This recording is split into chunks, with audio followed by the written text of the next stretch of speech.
Welcome to the inaugural season of Gresham Grey Wolves Baseball, presented by Active Family Chiropractic, Edward Jones, Gresham Ford, Gresham Pediatric Dentistry, the Gresham Police Officers Association, Lucky Pint, Metro East Web Academy, Northwest Accounting Partners, Olympic Gym, Riverview Community Bank, and State Farm. And now it's time for your Gresham Grey Wolves pregame show. Hello and welcome into the Gresham Grey Wolves pregame show at Osland Field, where we're just ready to begin National Anthem. We're going to take a quick break and come back to you right after this with first pitch, lineups, and most importantly, your Gresham Grey Wolves. Bum, ba-da-dum, da-da-dum. You are in a quest full of danger and excitement. Your path clouded by deception and dead ends that could cost you dearly. You have to fight off dangerous snakes and vicious jackals, savage headhunters and shark-infested waters. You don't know who to trust, and all you want is to buy a new car. I'm Bess Wills at Gresham Ford, and getting the car or truck you need doesn't have to be a dangerous adventure of epic proportions. At Gresham Ford, you won't find any snakes, weasels, or other predators, and you don't have to worry if you are going to get pillaged. All dealers pay the same for the cars they sell. We just help you get the new or used vehicle you need without all the drama. If you want an adventure full of shady characters, crooked deals, and nasty vermin, go to the movies. If you want to get the best built cars and trucks in America, come to Gresham Ford. We'll all donate $100 to the church or charity of your choice with every vehicle you purchase at Gresham Ford. Bum, ba-dum, bum, bum, bum. Finding the right dentist for your young children can be challenging. At Gresham Pediatric Dentistry, we understand the importance of helping your child feel comfortable in the dental chair. Since 2007, Dr. Jiyoung Lee has helped many young patients in the Gresham area, and she can help your child too.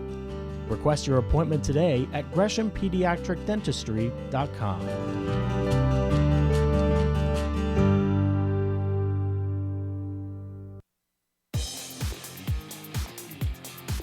Live from Osland Field at Mount Hood Community College, this is Gresham Grey Wolves Baseball, presented by Active Family Chiropractic, Edward Jones, Gresham Ford, Gresham Pediatric Dentistry, the Gresham Police Officers Association, Lucky Pint, Metro East Web Academy, Northwest Accounting Partners, Olympic Gym, Riverview Community Bank, and State Farm.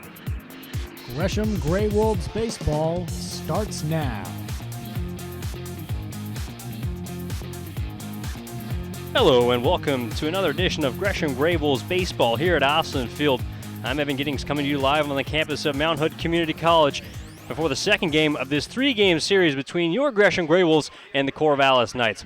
Entering play, the Grey Wolves are 8-2 and sit atop the South Division in the West Coast League.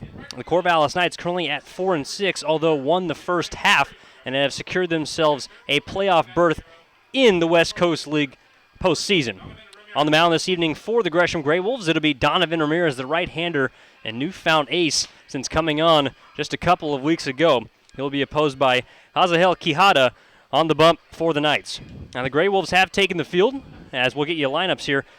Leading it off for the Knights, it'll be number 12 playing center field, Kyle Nobach. Batting second and in right field, number 3, Taylor Travis. Batting third and playing shortstop, number 11, Andy Atwood. Batting cleanup and doing the catching this evening, number 25, Zach Taylor. Batting fifth and playing left field, number 20, Nick Kale. Batting sixth and DHing will be number 33, Andrew Reichenbach. Batting seventh, playing first base, number 10, Roman Garcia. But batting eighth, the third baseman, number 7, Scott Ogren. And batting ninth, the second baseman, number 14, Matt Kelly, with Hazahel Quijada on the bump. So Ramirez is just about finished with his warm-up pitches, and we're just about set to go here at first pitch at Osland Field. The throw is down to second base, as now we'll get you your defensive alignments for the Gresham Grey Wolves. In left field, it'll be Mark Cardinale. In center, Ryan Smith. In right field, Jeffrey Mitchell Jr. Out along the infield, Jack Johnson over at third base. Dylan Doherty playing shortstop. Jordan Bark is at second base, and Drew Curtis over at first with Matt Cairo behind the plate. And, of course, Ramirez on the mound. So far this season, Ramirez has made 7 appearances and is just in his 3rd start. Unfortunately, both of them have resulted in losses, but not necessarily his fault, as we'll go into that in just a moment as first pitch is on the way. A fastball popped up over to the right side, out of play, foul here, as Nobuck is down on the count 0-1. And I mentioned those last 2 starts, a total of 11 innings for Ramirez, but only allowed 3 earned runs, a total of 8, 5 of them unearned. Of course, resulting both in losses on July 11th to Wenatchee, as well as July 5th to Walla Walla. As the second pitch on the way, fastball just a bit inside there, even up to count 1-1. So far this season, however, the earned run average is the best on the team, a 1.44, excuse me. So still stellar either way, that earned run average for Ramirez. He now fires in a fastball, lays back up the box, just gets past the glove of Ramirez into center field as Ryan Smith will play it in, and Nobuck will start this one out with a single back up the box here. And the leadoff runner is aboard here for the Knights. Last night, the Knights fell to the Grey Wolves in the first game of this series, and it was a bit of a close one. The end score 6-4, as Corvallis, in fact, nearly mustered a 9th inning rally in the top of the inning to come back. They had a runner in scoring position, or I should say the tying run on second base, as now the next batter will step to the plate, Taylor Travis, as he takes a fastball outside 1-0. Taylor Travis getting his first start in this series, and actually he appeared in last night's game as a pinch hitter. Struck out in the only at-bat he got in that ball game as he comes into play with a .213 batting average. But the Grey Wolves last night, a very interesting type of victory, as there was a total of 20 free bases handed out between both teams, and on the side of Corvallis, they handed out 12 free bases. I should say 12 walks, and then 2 hit batsmen, as now Travis takes the second pitch. A fastball just off the corner there, 2 balls and no strikes. In fact, the Grey Wolves last night were 0 for 9 with runners in scoring position. So not very successful, and I'm sure if you would tell me before the game that if they go 0 for 9 with runners in scoring position, I'd tell you they come out with a loss. But the new look Grey Wolves, as this one is on the outside corner for strike 1 here to Travis, the new look Grey Wolves have simply found ways throughout the second half of this season to come up with victories. Late in ball games, putting teams away early, and even come from behind rallies throughout the middle innings. I mean, whatever you've asked for so far this season, especially in the second half, the Grey Wolves have delivered, as Ramirez delivers a changeup too high, up around the letters, called for ball 3. In fact, the Grey Wolves last night were out hit 5-9, total of just 5 hits for Gresham hitters. And in fact, only the top 3 members of the order were the ones to record those hits, as now the swing and a miss, runners on the move, Cairo the throw down to second base, not in time. And it looked like Nobuck might have came off the bag there as the shortstop Doherty reapplied the tag, I should say, but apparently got his hand back in the second base bag. So he's in safely as Nobuck collects a stolen base here to begin the ball game. Of course, the pitch swung on and missed, so the count will run full. So Ramirez now having to work with a runner in scoring position. Travis awaiting the payoff pitch. As Ramirez, a long look in here. Now finally has his sign. Comes set high. Couple of checks back to second. Now kicks and fires. Fastball low. That'll go for ball 4 as Travis is aboard here. Now the Knights struck for 1 in the game yesterday, as they were the first ones to get on the board. In a bit of an unconventional style, the batter who led off this ball game as well, Nobuck, struck out to begin the ball game, but reached on a drop third strike as the ball kicked away from the catcher last night, Ben Klenke, and skipped around behind the umpire. He didn't have a view of it, and as a result, the runner got to first base. And a sacrifice attempt is now a sac bunt is shown here by Atwood, taken low for ball 1. A sacrifice got him around to second base before an Atwood single ended up plating him. So the Grey Wolves very familiar with this type of situation, facing some early adversity. In fact, against the Victoria Harbor Cats in multiple games, as this one has popped up, flied into center field. Incoming Smith, he'll now settle under it. Not far enough for Nobuck to tag up as he'll head back to second base. Smith will play it in, and there's one away. And so like I was saying, against the Harbor Cats, who came into that series a week to the day, I should say a week to 2 days ago, 5 days ago, excuse me. When the Victoria Harbor Cats came to Osland Field, they were 25-5 overall. And in fact, 3 of those losses came to start the season. They were swept by Walla Walla. So effectively, after that point, we're 25-2, and the Grey Wolves didn't let the record get to them, as a big swing and a miss here from the cleanup hitter. Zach Taylor has him down 0-1. They didn't let that get to them. They stood their ground, and especially after the very first game when Victoria put up 3 runs to begin that ball game, the Grey Wolves didn't falter, they didn't get flustered, and most importantly, they did not panic, as they ended up coming back to win that ball game 9-8. As the 0-1 on the way, fastball right there on the inside corner. Now down no balls and 2 strikes here is Zach Taylor. Taylor had the loudest hit last night, a total of 3, but hit his first home run on the summer season, a solo shot out to left field right beyond the Gresham Ford side. As we have a couple of clouds out in the sky. This one, 0-2 on the way, and a little dribbler down the third base line, but going to get foul, picked up by Johnson in foul territory. It appears that Zach Taylor is wearing number 15 as well, so a bit of a jersey switch up there, as Taylor was wearing number 25 last night. Another shout out to Connor Pelton, coming up with stats from anywhere. Nonetheless, the clouds presenting a bit of a gloomy overcast, as they have been known to do here at Gresham, as the 1-2 on the way, laced into left field. Adams is back onto it and will make the play. So, in fact, the starting lineup that I received was, in fact, a bit off, as Cardinale not getting the start in left field. It's the cleanup hitter Josh Adams. In fact, I believe he'll be batting third. So Adams out in left, he makes the catch. And after 2 runners reach aboard, the Knights unable to muster anything here with 2 flyouts, now 2 down here in the top of the first. So Nick Kale will step to the plate, playing left field this evening for Corvallis. First pitch on the way to him is a fastball at the knees, 0-1. Now Donovan Ramirez, a very deceptive right-hander in the way that he pitches, not only from the windup as well as the stretch. Kind of sits back, especially in the stretch, almost Tim Salmon-ish, a right fielder who used to play for the Angels, and when he would get in the box, would appear as if he was sitting down in a chair. That's how low he got, bending at the knees, and Ramirez a similar fashion on the mound. So kind of sits back as he now has his sign, and also a high leg kick, and there it is, and as he fires here, a fastball again, an identical spot right around the knees, and Kale is down 0-2. And Ramirez throughout this ball game, I would expect to be a bit inconsistent, and really has been effectively wild so far this season. Coming into the ball game, a total of 18 walks through 25 innings as the 0-2 on the way. Curveball laced to Doherty. He's going to snag that on the hop. A jumping grab right there from Dylan Doherty. And the Corvallis Knights are retired here in the first.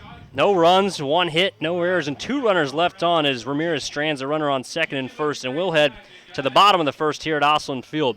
Grey Wolves coming up after this quick break here on Gresham Grey Wolves Live. I'm Evan Giddings.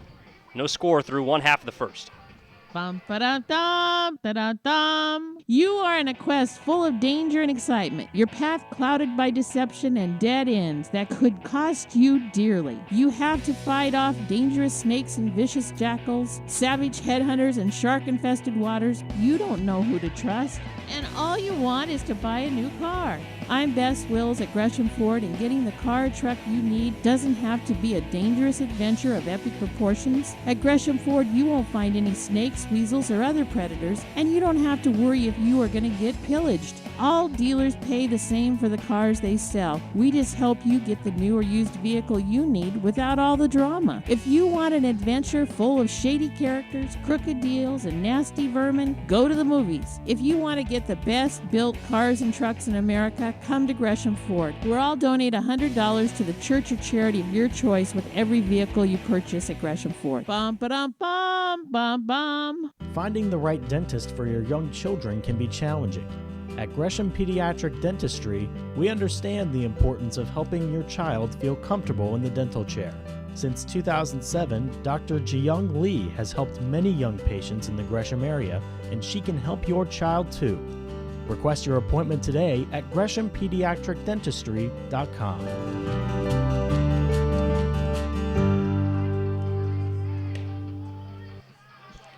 And so now just about set to go here to begin the bottom of the first. Here's your starting lineup for the Gresham Gray Wolves offensively. Leading it off, it'll be the shortstop, number 2, Dylan Doherty, followed by the third baseman, number 8, Jack Johnson. Josh Adams, or rather Mark Cardinelli, doing the DHing, so that was where the mix-up was there in the first. As Adams is hitting cleanup, he'll be playing left field. Batting fifth, it'll be Ryan Smith. Batting sixth, Jeffrey Mitchell Jr. playing right field. Drew Curtis will get the nod in the 7-hole, playing first base. Matt Caver behind the plate, batting eighth. And Jordan Barkus rounding things out in the 9-hole, playing second base, as the first pitch on the way to Doherty is a fastball over the outside edge for strike one. Now the left-hander on the bump this evening for Corvallis as the second pitch is swung on and tipped into the glove there by Doherty, 0-2. Hazahel Quijada from Highland, California, 6', 190-pound left-hander. Going to be a sophomore at the University of California, Riverside. In his freshman season, made 12 appearances. Pitched 11 2/3 innings, had a 4.63 earned run average. 5 strikeouts in those 11 2/3 innings pitched. Is now the 0-2 on the way. Fastball, ring him up, strike 3 called in the outside corner. Doherty doesn't like it as he, in fact, gives a quick glance back to the home plate umpire. Nonetheless, is going to be down on strikes. Just 3 needed to set down Doherty here to begin the ball game. As for the umpires, it'll be Mark Anderegg behind home plate, Brett Cunningham in the field. Of course, switching spots from last night's ball game, as now Johnson will step in. He's first pitch swinging, slaps this one off to the right side out of play. Strike one. So far this season, though, Quijada has been absolutely stellar. Hasn't made it past 6 innings in any of his outings, a total of 4 starts for the Knights, but has given up just 2 earned runs over 20 1/3 innings as he now buries a strike over the outside part of the plate here to Johnson. So far, he's looked locked in here. Has only allowed 10 walks through those 20 1/3. 19 strikeouts. Make that 20 now as he misses a bit high off the outside part of the plate. 1 ball, 2 strikes. So earned run average of 0.88. Interesting, as he's only been able to muster 1 win, a 1-0 record, as he now misses upstairs there, bends Johnson out of the batter's box to even the count at 2-2. So now Quijada, 2-2 on the way. Big breaking ball low in the dirt there. Some nice 12-6 action, but cannot get Johnson to bite. And likely those will be his 2 weapons. Fastball, changeup primarily to right-handers, although early on in this game has shown not afraid to bury that curveball. Might be his go-to pitch here. Is the full count on the way. Fastball, fly ball hit deep into center field. Going back on it is Novak. Now settles under it near the track. A jumping leap, but able to make the catch right in front of the Riverview Community Bank sign out in center field. So Jack Johnson gave that one a ride, but able to corral it is Novak in a play that originally looked like was going to be an easy catch. Turned difficult, nonetheless able to snag that one for out number 2.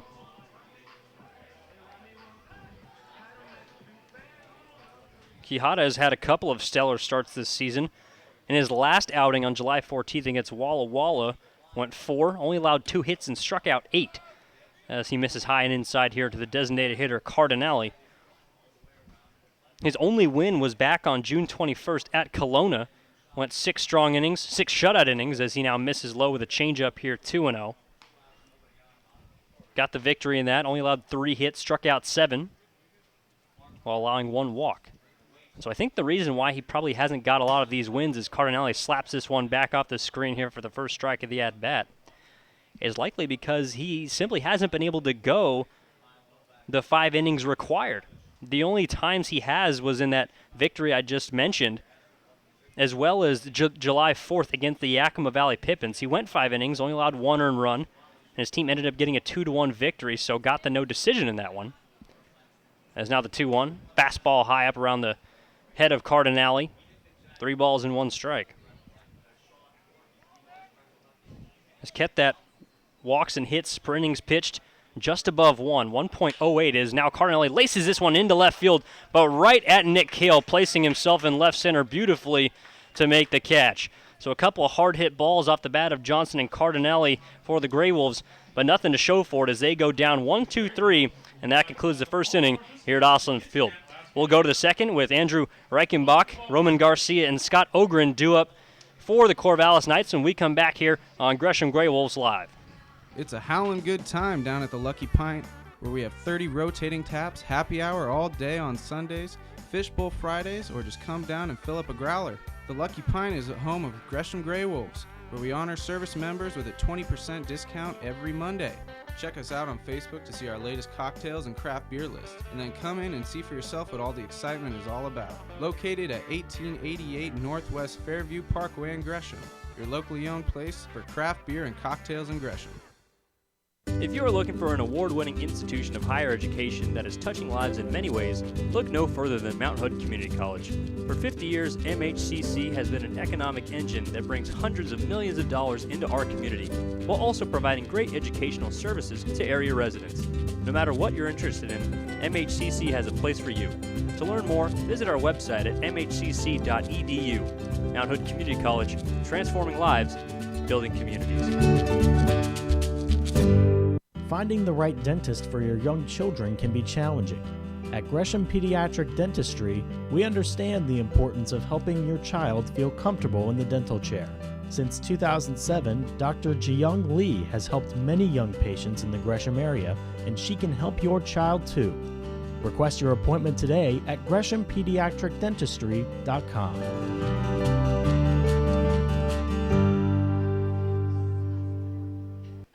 And so now as the DH, Andrew Reichenbach will step to the plate here against Donovan Ramirez. First pitch on the way is a fastball too far outside here, 1-0. So Ramirez, after facing a bit of trouble to begin the ball game, allowing two runners to come aboard as he misses low and outside here, 1-0, ends up getting 3 outs in a row off the bats of Andy Atwood, Zach Taylor, and Nick Kale, all in the fly ball fashion. Nick Kale hit a lower fly ball, a line drive right to the shortstop of Doherty as this one is grounded to the right side. Over to his backhand is the second baseman Barkis. He'll square up, throw on to first base in time. 1 out here to begin the second.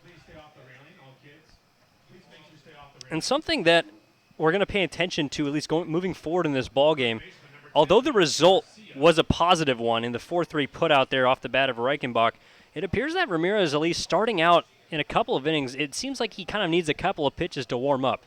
And not to say that his command isn't always there, as the first pitch now on the way is swung on, lofted down the right field line. Giving chase is Mitchell Jr., but he'll let that one go foul for the first strike.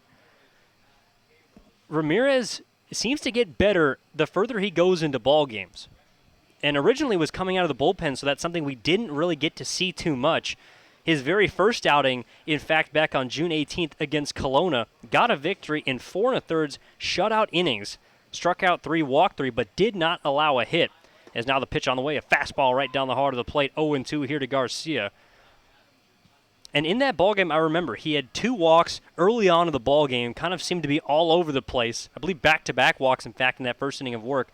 But once he settled in, it was absolute money. As the 0-2 on the way, curveball laced through the left side, past Johnson's glove into left field, as Adams will play that one back in. And a 1-out single here for Roman Garcia. So Garcia, who was swinging a hot bat last night, continues to do so here. 2 for 5, both doubles, as he also had an RBI and a run scored in that game last night. Now back to Ramirez, who, at least from what I've seen here at home, has a tendency early on in these innings to kind of be not necessarily around the plate, is able to draw a lot of swings, and I think that speaks to the impressiveness of his stuff. And by that, I mean his pitches, his movement, especially his over-the-top 12-6 curveball. As the 0-0 on the way here now to Ogren, misses too far inside, 1-0. But the consistency of location isn't always there early in the innings, and I think the product of that is what we saw there in the first. Gave up a single to Nobach, walked Travis, and then after that kind of settled in, starting throwing more strikes, and had 0-2 counts to the last 2 batters of that inning before getting outs. And now the 1-0 on the way. Ground ball down the third base line, fair. Past Johnson will have to let it go as Adams is going to play it in. Runner going on the way to third to throw in, and it will be cut off by the shortstop Doherty. As a double here for Scott Ogren allows Garcia to move up to third base, and now runners in scoring position with one out. So Ramirez facing another situation, a bit of trouble. He was able to strand two in the first inning, is now going to have to do just that to keep the Knights off the board here in the second. The 9-hitter Matt Kelly will step to the plate.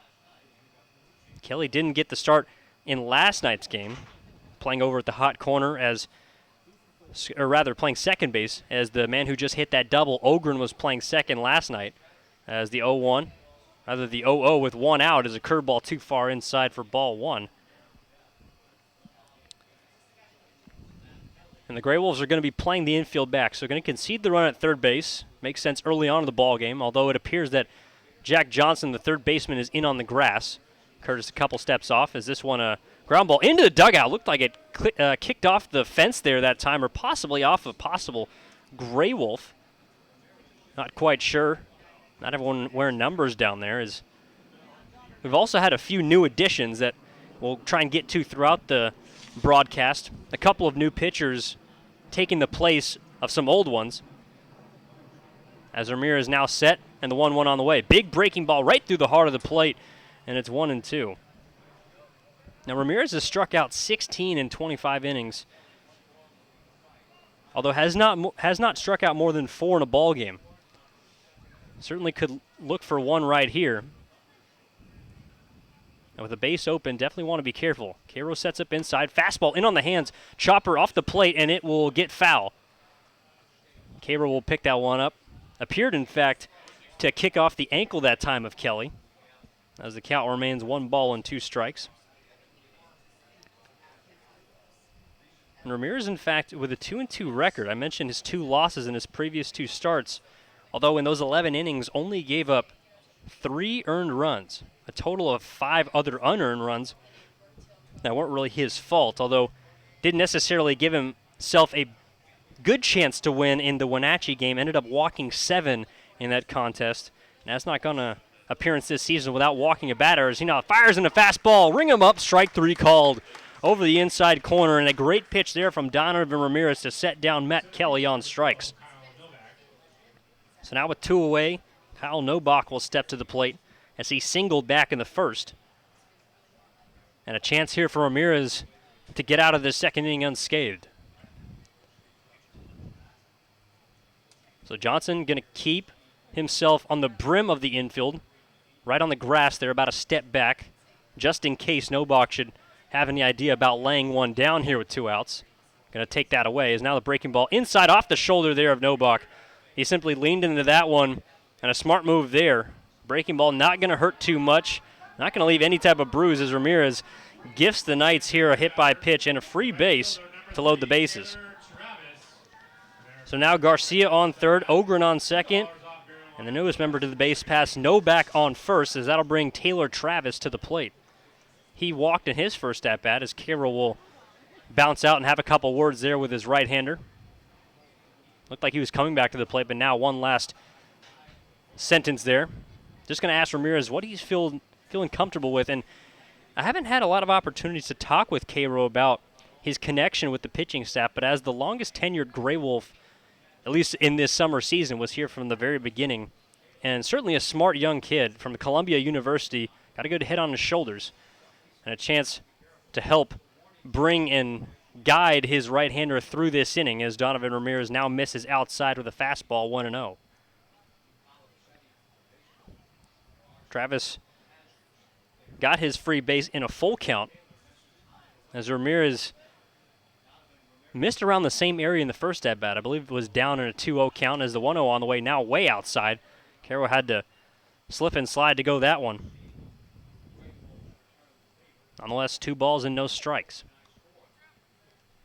And so Ramirez looking to reverse his fortunes of his last start, where he, like I mentioned, walked 7. The previous outing against Walla Walla only walked 3 through 6 1/3. So the base on balls is something you're going to have to deal with Ramirez, although has done a good job at limiting those chances off of those free bases, as this one is fouled back off the screen here for the first strike of the at-bat.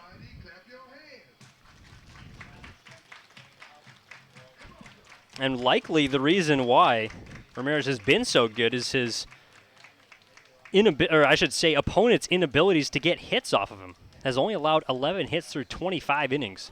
Very impressive. Has not allowed more than 3 hits in any one of his starts. Is now a fastball misses too far outside there, 3-1. Going to have to come back in the strike zone here and give Travis something to hit. There's a 3-1 count with 2 outs. Nothing to play around here. Nowhere to put him on, as a walk would obviously bring in a run. And so Ramirez got to focus up here. 3-1 on the way. Fastball too far outside. That's going to bring in the first run here of the ball game. The Corvallis Knights score on an RBI walk from Taylor Travis. That brings in Roman Garcia from third base. And it's 1-0 early here for Corvallis. And it's interesting that the first run for the Knights should come off a base on balls, because last night they walked in a total of 3 runs, I believe it was. Especially back in the third inning of that ball game. A total of 4 in a row surrendered by the pitcher at the time, Cameron Richmond. As this one now lays through the left side. First pitch swinging there is Atwood, and that's going to score 1. Throw coming in as the runner from second base, Ogren, is going to be out at the plate. It looks like he missed home plate on the slide. Actually, that was Nobach coming in, sent around to Brook Knight as he went headfirst into home plate, ended up missing home plate. Cairo applies the tag, and he is out. So 1 run does score to make it 2-0 Knights, but the side is retired as we head now into the bottom of the second. The Grey Wolves will have a bit of work to do when we return. It'll be Josh Adams, Ryan Smith, and Jeffrey Mitchell Jr. on Gresham Grey Wolves Baseball Live. And I'm Evan Giddings as the Grey Wolves now trail 2-0. It's a howlin' good time down at the Lucky Pint, where we have 30 rotating taps, happy hour all day on Sundays, fishbowl Fridays, or just come down and fill up a growler. The Lucky Pint is the home of Gresham Grey Wolves, where we honor service members with a 20% discount every Monday. Check us out on Facebook to see our latest cocktails and craft beer list, and then come in and see for yourself what all the excitement is all about. Located at 1888 Northwest Fairview Parkway in Gresham, your locally owned place for craft beer and cocktails in Gresham. If you are looking for an award-winning institution of higher education that is touching lives in many ways, look no further than Mount Hood Community College. For 50 years, MHCC has been an economic engine that brings hundreds of millions of dollars into our community, while also providing great educational services to area residents. No matter what you're interested in, MHCC has a place for you. To learn more, visit our website at mhcc.edu. Mount Hood Community College, transforming lives, building communities. Finding the right dentist for your young children can be challenging. At Gresham Pediatric Dentistry, we understand the importance of helping your child feel comfortable in the dental chair. Since 2007, Dr. Jiyoung Lee has helped many young patients in the Gresham area, and she can help your child too. Request your appointment today at GreshamPediatricDentistry.com.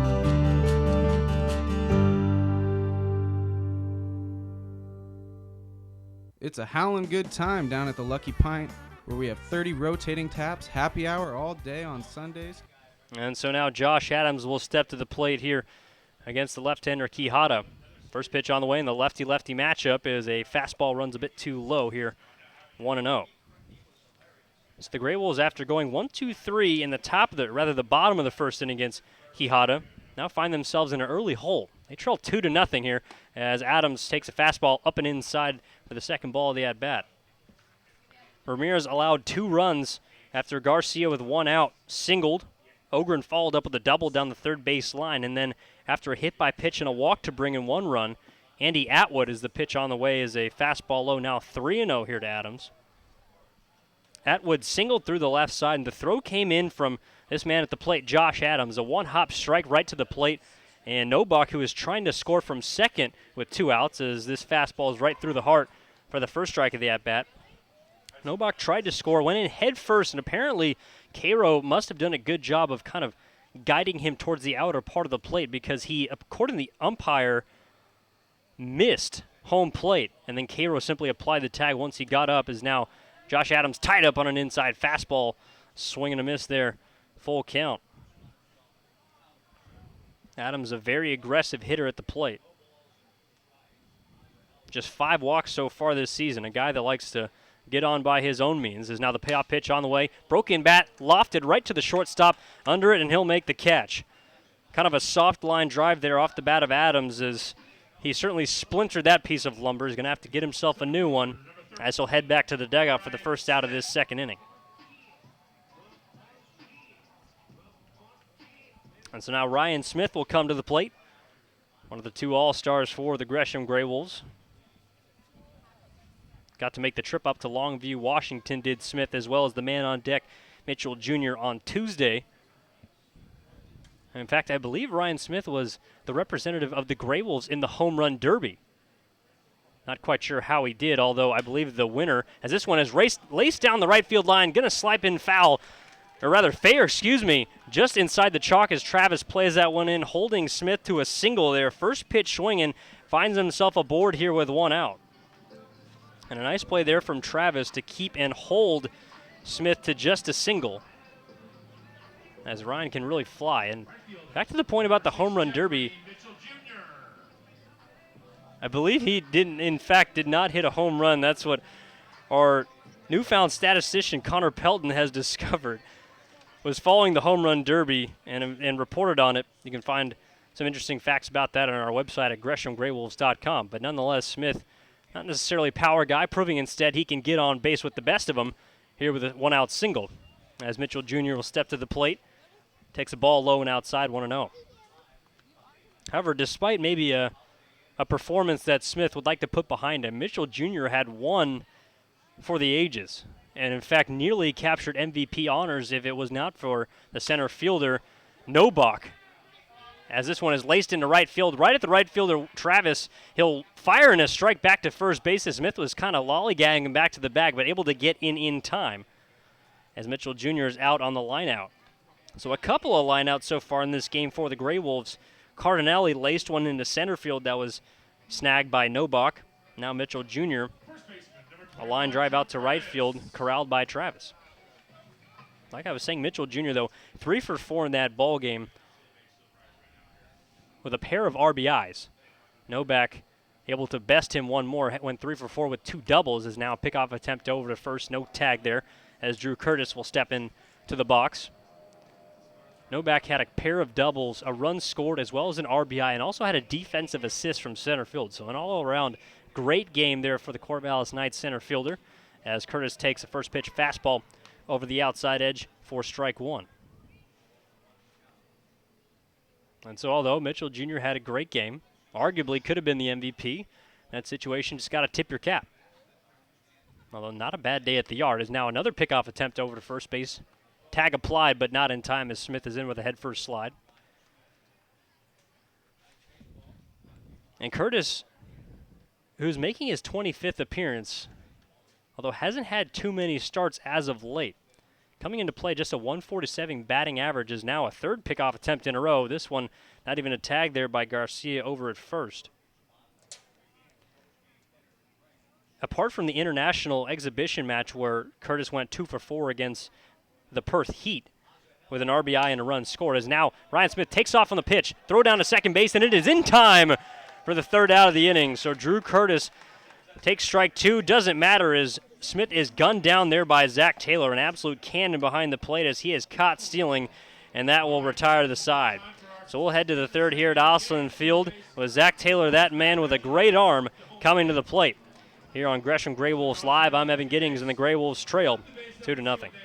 Bum, ba-da-dum, da-da-dum. You are in a quest full of danger and excitement. Your path clouded by deception and dead ends that could cost you dearly. You have to fight off dangerous snakes and vicious jackals, savage headhunters and shark-infested waters. You don't know who to trust, and all you want is to buy a new car.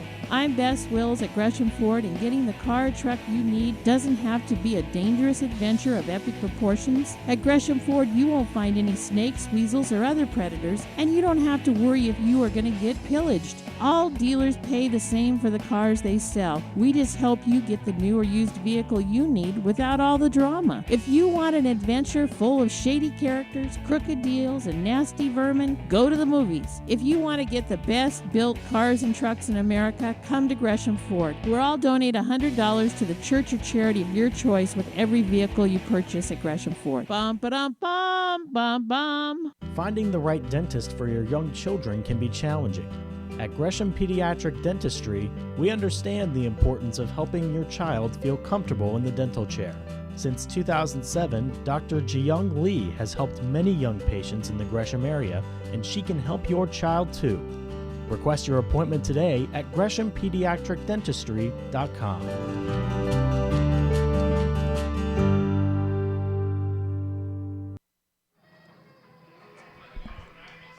And so now as we come back to here to begin the third inning, the Gresham Grey Wolves find themselves trailing the Corvallis Knights in the second game of this three-game series, 2-0 so far. Donovan Rivera is back out on the mound for his third inning of work. He surrendered those 2 runs in the last inning on the top of the second. Off the arm of his own doing, I should say, walked in a run. He walked in Taylor Travis and then gave up a single to Andy Atwood. Those brought in the 2 runs so far here in the ball game as Zach Taylor was stepped to the plate. Fresh off of a very impressive defensive play in the bottom of the second inning to throw out the speedy Ryan Smith at second base to end that frame. Now, so far this season, Ryan Smith with a total of 10 stolen bases. He stole one last night. As the first pitch on the way is called for a strike, a fastball over the outside part of the plate. And Smith, in fact, has only been caught now 3 times, so that makes it all the more impressive as Taylor lofts this one out into the bullpen there of the Knights. Strike 2. So Smith now a 9 of 12 total on the season. As Ramirez has his man in a hole here, 0-2. Got the first out of the last inning, and it was ahead 0-2 to Garcia. But after that single, the ball got rolling a bit for the Knights as the 0-2 on the way. Change up too far inside, and that hits Taylor right in the numbers, right between the 1 and the 5. There as an 0-2 hit by pitch puts a runner on board here for Corvallis. And so Ramirez now 2 hit by pitches this evening, has already walked 2 additional batters, so a total of 4 free bases handed out. And this was sort of the downfall of the Knights last night. I talked about it a little bit in the previous inning, how they walked 4 in 1 inning, resulting in 2 runs for Gresham, as now Nick Cale will pop this one up back out beyond our heads for the first strike of the at-bat. However, total in that game, there was 3 walks in the first inning from the starter, Grant Goodman, who was pulled after just 1 inning. Then the secondary reliever coming in, Cam Richmond, pitched 2 innings, walked 4, all of which came in that 4th inning. Cody Hoff pitched 2 1/3, ended up walking 2 as this pitch is missed low here to Cale 1-1. And then Chris Burkholder, who pitched the remainder, or rather pitched 3 innings. Tanner Howell ended up finishing that ball game. He only walked 1, but Burkholder walked a total of 4. So a total of 14 walks on the night for Corvallis, not to mention a hit by pitch. So 15 free bases handed out as this pickoff attempt is not in time here from Ramirez de Curtis. And in fact, the Grey Wolves, if not for those 15 free bases, might have had themselves a loss, as now a hit-and-run attempt popped up behind the plate. Cairo is now settling under it near the Corvallis dugout, going to make the catch as the runner on first there, Taylor, will have to scamper back, and there's 1 out. So a nice pitch there by Ramirez, and I think was probably the pitch he was trying to throw to Taylor. A pitch inside that kind of got on the hands there of Cale, and a nice placement for it, especially in a hit-and-run situation. Don't want to allow him to put the ball in play as he jammed him. And I think that's what he was trying to do to Taylor in the 0-2 pitch, but just ran too far inside, ended up hitting him. So now the DH, Andrew Reichenbach, will step to the plate. He's 0-for-1 with a ground out. As the first pitch on the way to him is a backdoor breaking ball that misses too far outside, 1-0. Now Reichenbach this season primarily playing catcher, although it didn't seem in the first game of the series, batting .269, 14 hits and 52 appearances as he takes the 1-0 pitch, a fastball way outside there, 2-0. Also with 7 RBIs on the season, total of 13 strikeouts. Now, looking up and down this order, especially in the strikeout category, since that was what I'm on, there's something that jumps out to me and is extremely glaring as this changeup graces the outside edge for the strike one. Taylor Travis, the second batter here tonight for the Corvallis Knights, has struck out a total of 37 times. And probable reason for the intelligent choice by our PA and music man, Mike Lord, to select him as the beer batter this evening. As if you put that together, he struck out on an average of over 1 time per ball game. So hopefully the fan's going to get a chance to possibly get some sort of discount off an adult beverage at some point this evening, as the 2-1 on the way misses too far outside, 3-1.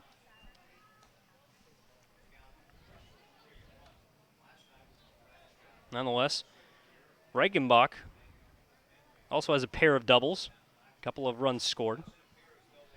So has been hitting towards the bottom of the order, his statistics would suggest, as now the 3-1 runner on the way, as the throw is sailed into center field, and he's going to get up. We're trying to go to third there, but is going to be stopped by Ryan Smith, who will get that ball in quickly. So a hit and run in a 3-1 count there by Reichenbach, trying to protect, but the pitch was way outside. In fact, might have even been ball 4. But nonetheless, Taylor with a stolen base, already 2 now in just 3 innings for Corvallis. Novak stole second base in the first before being stranded there. Hopefully Ramirez able to do the same thing here.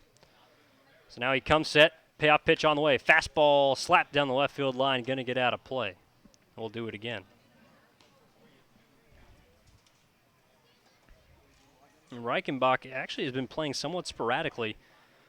Got a start on July 14th against Walla Walla. Got some non-league competition action on July 11th against Salem. However, has only had 2 starts in the last 2 weeks, as now he's rung up on the outside corner. Fastball there from Ramirez. Perfectly placed. Great frame by Cairo, and Reichenbach knew it as he'll head back to the dugout. Now 2 outs. And so now Roman Garcia will step in. An 0-2 single through the left side in the second, and that's what kind of got that rally started, as he will try and get another base hit here with the runner in scoring position in Taylor. First pitch on the way from Ramirez. Ground ball over the third base bag and foul by just a couple of feet there for the first strike. As it appears the sun's beginning to poke its head out from the left side. Kind of those rays gleaming down upon Osland Field. There's also a couple of rain clouds over that they miss us here in Gresham. Out more towards Mount Hood. Just about 30 minutes east. Nonetheless, Ramirez checks the runner at second. 0-1 on the way. Fastball popped up. Shallow fly ball into right field. Incoming Mitchell now settles under it, and he'll make the catch. 3 away. That will retire the side. So a good job by Ramirez to strand that runner at second base, as the bottom of the order will be coming up for the Grey Wolves. Curtis, Cairo, and Barkas when we return here on Gresham Grey Wolves Live. I'm Evan Giddings, and the Grey Wolves trail 2-0. If you are looking for an award-winning institution of higher education that is touching lives in many ways, look no further than Mount Hood Community College. For 50 years, MHCC has been an economic engine that brings hundreds of millions of dollars into our community, while also providing great educational services to area residents. No matter what you're interested in, MHCC has a place for you. To learn more, visit our website at mhcc.edu. Mount Hood, transforming lives, building communities. Bum, ba-da-dum, da-da-dum. You are in a quest full of danger and excitement. Your path clouded by deception and dead ends that could cost you dearly. You have to fight off dangerous snakes and vicious jackals, savage headhunters and shark-infested waters. You don't know who to trust, and all you want is to buy a new car. I'm Bess Wills at Gresham Ford, and getting the car or truck you need doesn't have to be a dangerous adventure of epic proportions. At Gresham Ford, you won't find any snakes, weasels, or other predators, and you don't have to worry if you are going to get pillaged. All dealers pay the same for the cars they sell. We just help you get the new or used vehicle you need without all the drama. If you want an adventure full of shady characters, crooked deals, and nasty vermin, go to the movies. If you want to get the best built cars and trucks in America, come to Gresham Ford. We'll all donate $100 to the church or charity of your choice with every vehicle you purchase at Gresham Ford. Bum, ba-dum, bum, bum, bum. Dentist for your young children can be challenging. At Gresham Pediatric Dentistry, we understand the importance of helping your child feel comfortable in the dental chair. Since 2007, Dr. Jiyoung Lee has helped many young patients in the Gresham area, and she can help your child too. Request your appointment today at GreshamPediatricDentistry.com.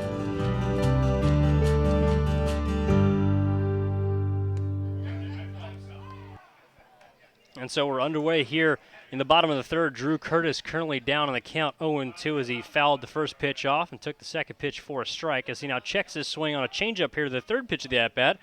The appeal down to Mark Endereg, the field umpire. No, he says, as that'll be the first ball of the at-bat. Curtis actually got a couple of looks at the left-hander Hazabel Quijada in the previous inning, as now the 1-2 misses low here to even it up at 2 balls and 2 strikes. Got a couple of looks at the left-hander in the bottom of the second. Was in an 0-2 count on the second pitch of the at-bat, I should say, when Ryan Smith was caught stealing at second base to end that inning, as now Drew Curtis goes chasing a fastball high, misses it, and he's down on strikes here to begin the Gray Wolves' third. So far, Quijada has faced the minimum. Now, Ryan Smith does have a single, so one hit up on the board there for the Gray Wolves, but after being thrown out, has essentially gone 7 up, 7 down here to begin this ball game, and Matt Cairo trying to reverse that right here. Cairo, as of late, has struggled a bit at the plate as he takes a big swing and a miss there for strike 1.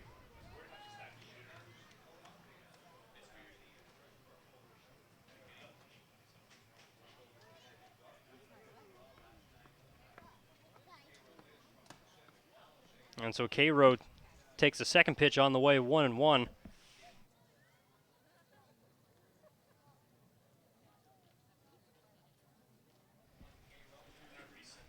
And so the 1-1 on the way here misses too high. They're 2-1 here to Cairo, who's so far on this young season, in the second half, I should say at least, batting .114, making his 18th appearance. Just 3 hits so far, rather 4 hits, although has scored 3 runs as the 2-1 taken low and outside here, ball 3. The one area that Cairo has done a good job of is getting on base. 13 walks so far earned for Cairo to just 12 strikeouts.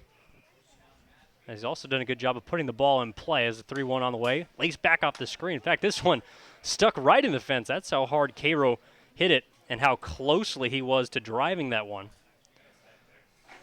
Also getting a chance to kind of watch him in batting practice the past couple of days. It seems like he's taken strides in his approach, making a effort to try and drive it the other way. We'll see if he can do that here. As Quijada has his sign from the windup and the payoff. Swinging and a miss there. Fastball on the outside corner. Got past Cairo. And back-to-back strikeouts here for the Gray Wolves in their bottom of the third. So both of them swinging as Quijada looks locked in so far to begin this ball game. 8 up, 8 down essentially so far to begin here. A total now of 3 strikeouts as he struck out Dylan Doherty, also looking to begin the ball game, as he'll now get his first look at another left-handed batter, Jordan Barkis.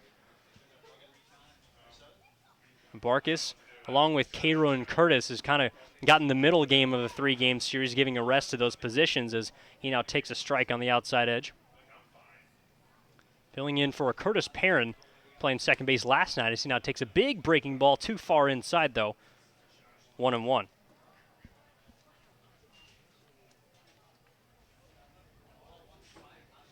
Barkis actually so far this season as he fouls this one back into the screen. 1 ball and 2 strikes. He's batting .265. Certainly a respectable average.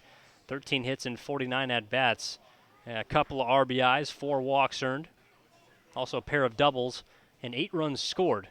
Certainly some viable production from the bottom of the orders. Now this curveball must have slipped out of the hand of Quijada as that one went way over the head there of that time Barkis. 2 balls and 2 strikes. Barkis didn't even know what to do with that one. He kind of just stood there, let the ball go about 5 feet over his head. So we'll see if Quijada can get back in the strike zone right here. The 2-2 on the way. Fastball misses too far outside. Count is now full. It seems like Quijada Hasn't had too much trouble against any righties for the Grey Wolves. Maybe he's had a bit more struggle with his command against lefties as he now buries this pitch too far inside. But Barkis fouls it off. Count remains full.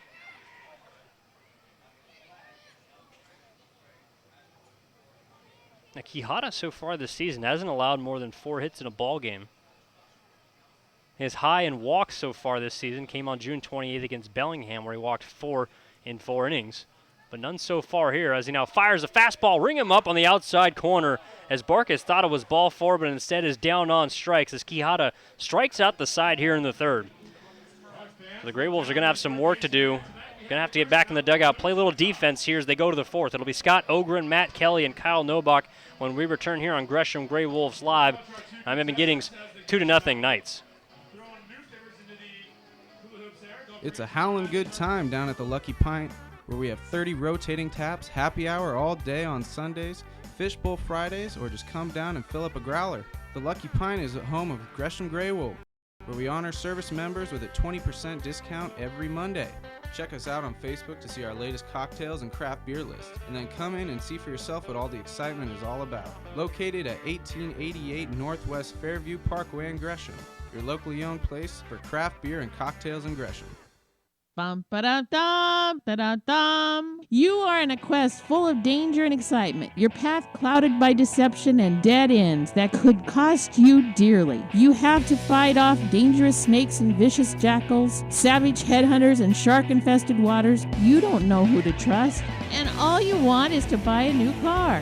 I'm Bess Wills at Gresham Ford, and getting the car or truck you need doesn't have to be a dangerous adventure of epic proportions. At Gresham Ford, you won't find any or other to worry if you are going to get pillaged. All dealers pay the same for the cars they sell. We need without all the drama. If you want an adventure full of shady characters, crooked deals, and nasty vermin, go to the movies. If you want to get the best built cars and trucks in America, come to Gresham Ford. We'll all donate $100 to the church or charity of your choice with every vehicle you purchase at Gresham Ford. Bum ba dum bum bum bum. And so now Ramirez, first pitch on the way here to leadoff batter Scott Ogren is taken for a strike over the outside edge. As Ramirez, after letting the leadoff batter get on in the 3rd, went 3 up, 3 down, a couple of flies as well as a backwards K. He buries a fastball too far inside, jumps out of the way, does Ogren to even up the count at a ball and a strike. I also want to apologize for some technical difficulties we experienced there in the bottom of the 3rd inning with the Grey Wolves up, as this one has popped up down the right field line. Giving chase is Curtis. Will settle under it and make a nice over-the-shoulder catch. Just in front of Jeff Mitchell Jr. Called him off as the kind of iron triangle formed down there in the right field line between the right fielder, second baseman, and Drew Curtis, the first baseman, who ended up making the catch. So an excellent play there, ranging and also fighting off the sun there for the first out here in the 4th. It's like I was saying, there was some technical difficulties that we experienced with some of the Wi-Fi here at Osland Field. Here at Mount Hood Community College, I should say, as the first pitch on the way to Kelly is a strike on the inside edge. So we want to apologize for that, but we believe we have those up, and hopefully should have a smooth broadcast the rest of the way. So Ramirez, second pitch of the at-bat now on the way. Another fastball over the outside corner this time, called for strike 2. As in the same count in the 2nd inning, currently, that Matt Kelly struck out looking. Ramirez certainly wouldn't mind a similar result to that as the 0-2 on the way. Now fastball over the heart of the plate, lifted into right field, down the right field line, going over is Mitchell, and he'll make the catch on the run. Jeff Mitchell Jr. covering plenty.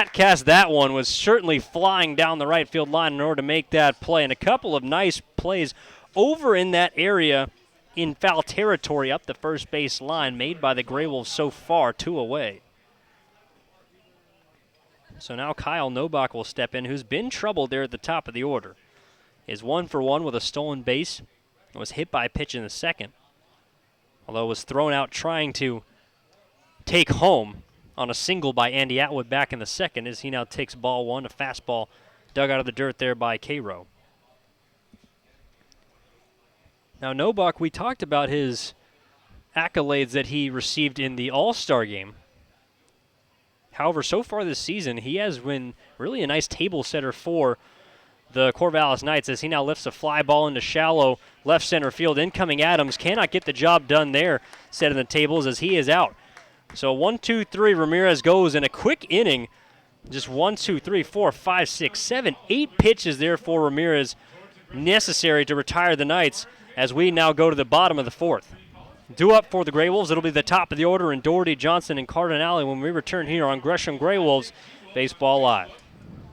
If you are looking for an award-winning institution of higher education that is touching lives in many ways, look no further than Mount Hood Community College. For 50 years, MHCC has been an economic engine that brings hundreds of millions of dollars into our community, while also providing great educational services to area residents. No matter what you're interested in, MHCC has a place for you. To learn more, visit our website at mhcc.edu. Mount Hood Community College, transforming lives, building communities. Finding the right dentist for your young children can be challenging. At Gresham Pediatric Dentistry, we understand the importance of helping your child feel comfortable in the dental chair. Since 2007, Dr. Jiyoung Lee has helped many young patients in the Gresham area, and she can help your child too. Request your appointment today at GreshamPediatricDentistry.com.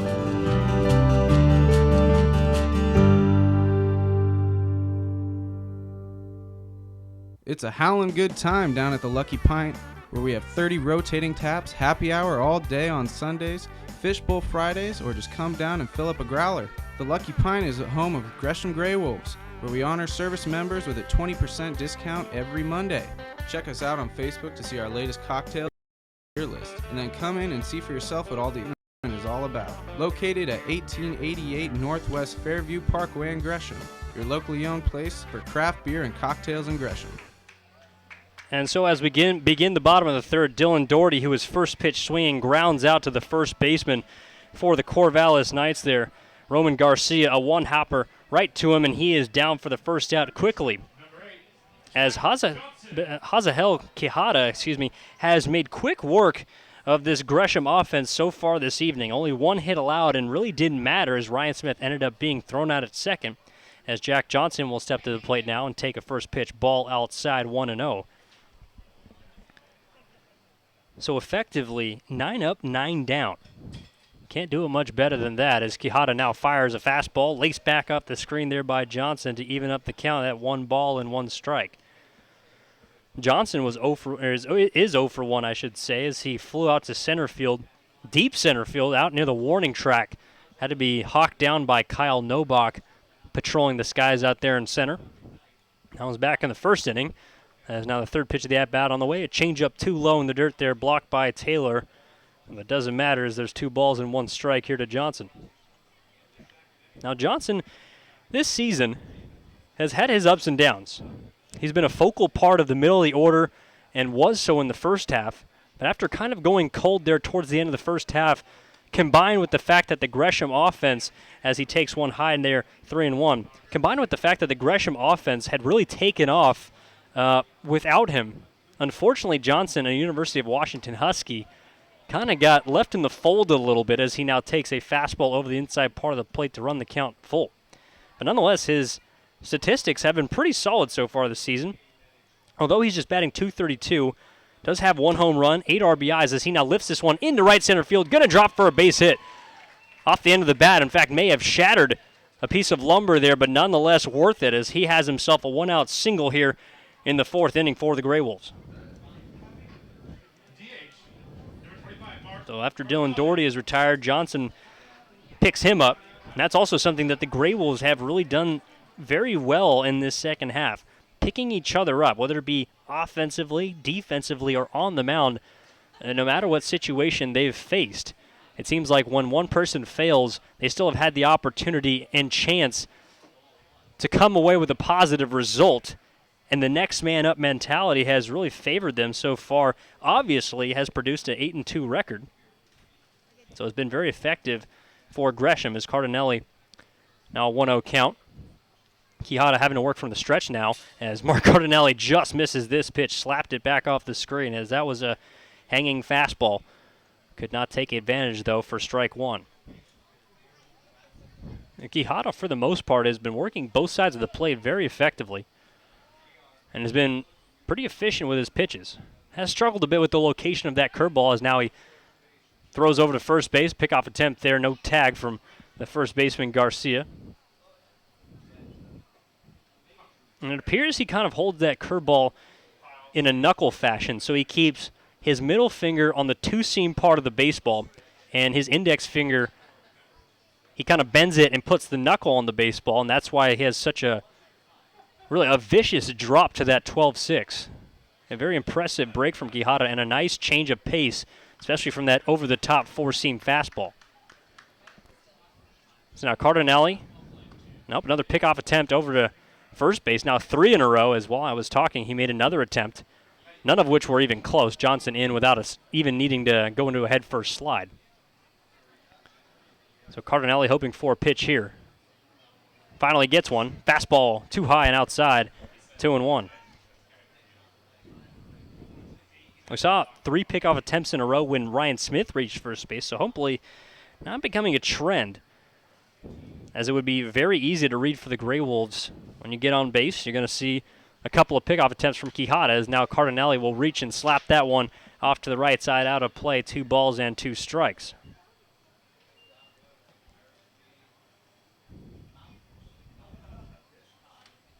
Now Quijada, I talked about his unbelievable earned run average at a .88. And you got to think that so far in this game, I mean, he's been relatively settled down, and rightfully so. Went 9 up, 9 down through the first 3 innings as he now fires a curveball, swung on and missed. A big 12-6 breaker on the outside edge, and Cardinelli is set down on strikes. The 1, 2, 3, 4, 5th strikeout of the ball game there for Quijada. And I think that speaks to my last point even more, or supports it, I should say, is Quijada hasn't had to face any adversity so far. So I'd be interested to see if the Gray Wolves can somehow put runners in a position. Now with 2 outs, it'll be up to Josh Adams to try and extend this inning. However, if they would be able to put runners in a position to at least get in the head of Quijada, make him think a little bit about runs in general. I mean, he's only given up 2 so far this season through just over 20 innings, as he misses 2 low here to Adams, 1-0. And some disgruntlement there from the Corvallis dugout, as they thought it was a strike, but nonetheless ruled ball 1.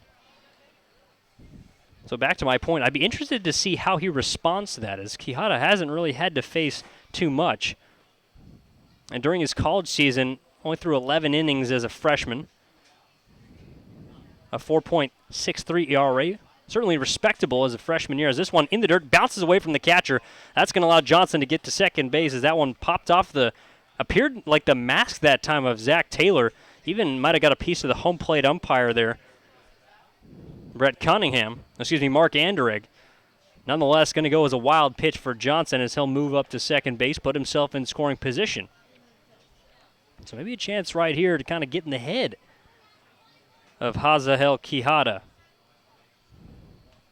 As Adams stepping in, had some trouble last night with the pitching staff of Corvallis. 0 for 4 with 3 strikeouts. Not too many times Adams has had the hat trick this season, as he now swings and fouls this pitch right off the screen here. Foul, 1-1.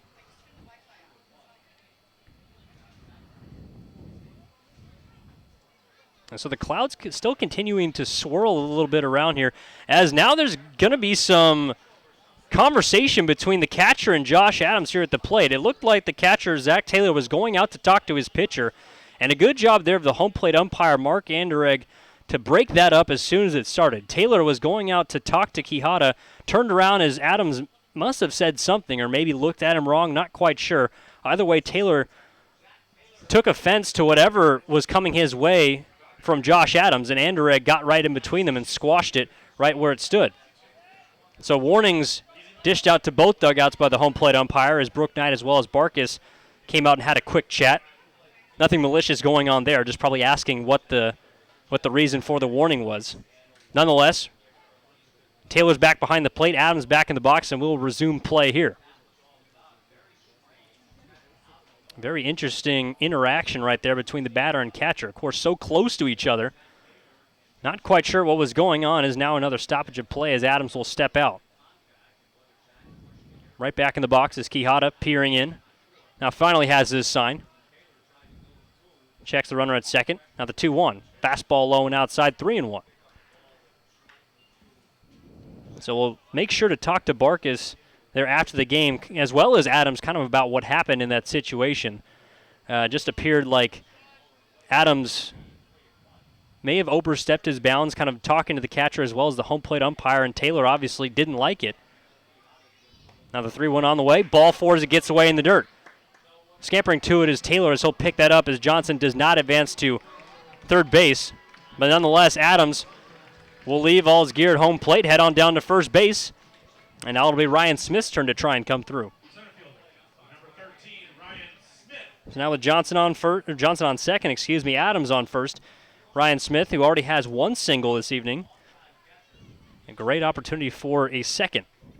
Leads the team in a couple of clutch categories, not to mention his 20 RBIs. 9 more than the second man, Ben Klinke. But also, it just seems like any time there's a runner in scoring position with 2 outs, Ryan Smith has been able to deliver. And a great chance right here against Quijada, who buries a fastball low in the dirt. Ball 1. That's also the first walk surrendered by Quijada this evening.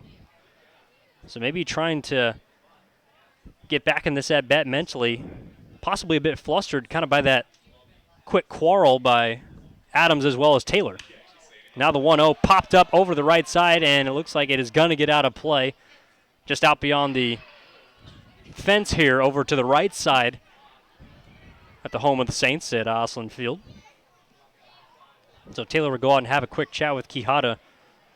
So it was just a freshman, a young pitcher, 19, 20 years old. Got a lot to learn as Taylor, who's going to go into his junior season, obviously, is kind of tasked with mentoring some of the younger members of this pitching staff, Quijada being one of them. So now he's back behind home plate. Quijada will look in for his sign. The runners will take their lead. Smith being shaded out towards right center as Novak has taken multiple steps towards right center as now Quijada buries that big 12-6 curveball right through the middle there. Great pitch to get the second strike of the at-bat. Now Smith's going to have to shorten up here with 2 strikes. Also looks like Travis is kind of closing towards that right field line, taking a couple steps towards there, and the left fielder, Kale, out towards left center. We'll see what Smith can do with the pitch here. 1-2 on the way, breaking ball too far outside. Now the count is even at 2 balls and 2 strikes. Nothing ball game here between the Gresham Grey Wolves and the Corvallis Knights in the favor of the Knights. They have 2 runs, Gresham with none, looking for 1 here in an opportunity. They've got 2 hits against Quijada as now the second baseman, Matt Kelly, will come in with a couple of words. It appears that Jack Johnson, the runner on second, was kind of dancing a little bit too much, and now Quijada is going to ask for his catcher, Taylor. So some confusion all around the infield stemming from the second baseman to the pitcher, now to the catcher, as they're all trying to get on the same page.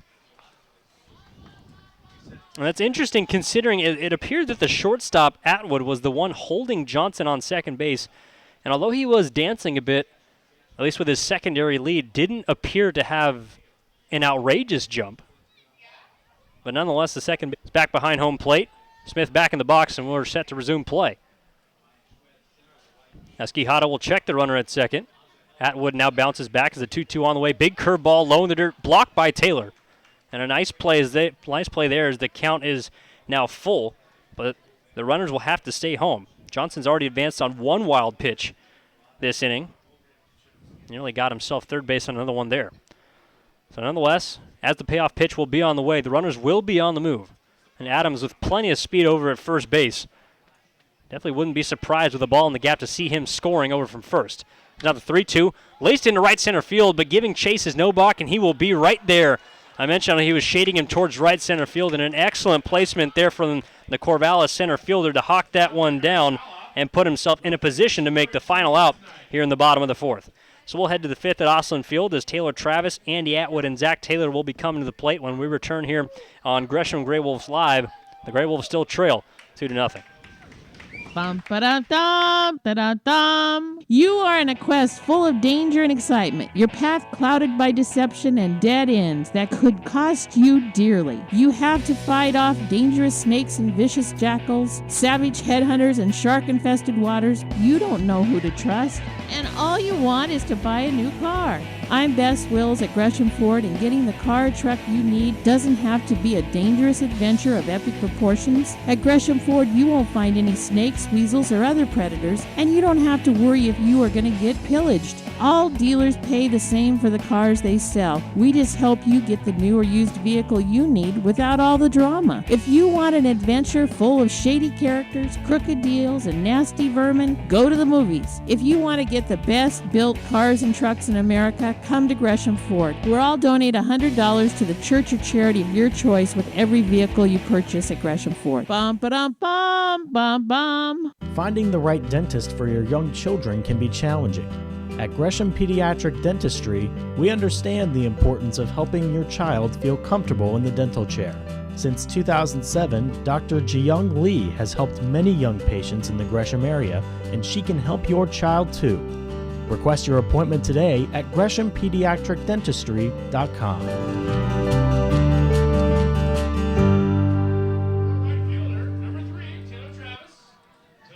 And so now Taylor Travis will step in as Donovan Ramirez is back out for his fifth inning of work. The Gresham Grey Wolves currently trail the Corvallis Knights 2-0 here in the second game of a three-game series. Travis so far 0 for 0, hasn't had an official at bat, and then as in his first two plate appearances, he now shows bunt, but pulls it back and takes strike one over the outside part of the plate. In his first two plate appearances, both walks, although had an RBI walk in the second, as he came to the plate with the bases loaded and earned himself a base on balls and a 3-1 count. Now a big swing and a miss there, 0-2. And we mentioned how Travis, the beer batter this evening, probably the reason for the fans starting to get up and a bit riled here, is Travis with 37 strikeouts so far this season. Certainly a likely candidate for the beer batter coming into the series, and obviously selected as one, as the 0-2 now on the way. Swung on and missed, and there he is. Very frustrated himself as the fans quite the opposite. Everyone headed out to the snack shack here at Osland Field, picked themselves up a beer with a little bit off. I believe $2 off of adult beverages here once there's a strikeout for the beer batter. But in reference to the game of baseball here, just one out in the top of the fifth with Andy Atwood coming to the plate. First pitch on the way is a breaking ball over the outside corner. A good pitch there from Ramirez. He had a 1-2-3 fourth. Only faced 4 batters in the third inning, so since that second has really calmed down. And that's something to the scouting report of Ramirez as he buries another breaking ball, this time over the inside corner for strike 2. Ramirez has definitely gotten better as this game has gone along, and that's something that I pointed out early on in this ball game. Really, to break through that threshold is now the 0-2 misses too far low and outside 1-2.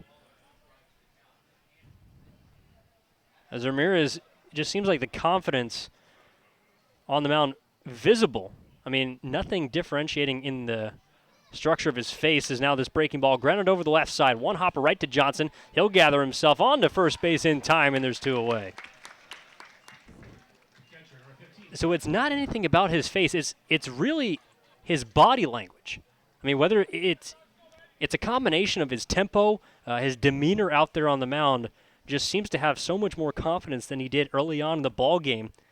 As there's 2 away here, Zach Taylor will step to the plate. And a great sign for the Grey Wolves, as when Ramirez has his best stuff, I mean, he's as good as anyone in the West Coast League. As Taylor will take a first pitch curveball just a bit high there around the letters. Called a ball there by the home plate umpire Mark Anderegg, 1-0. As Taylor's 0 for 1, was hit by a pitch in the third, stole a base. Also with a fly out as he now takes the fastball, this time below the knees here, 2-0. So Ramirez, once he gets in a groove, I mean, just continues to pump strikes. We'll have to get back in the count here. As the 2-0 swung on, a big swing by Taylor, popped up, though, over the left side and is going to get out of play and going to turn itself into a free souvenir for some lucky fan down there over down the left field line.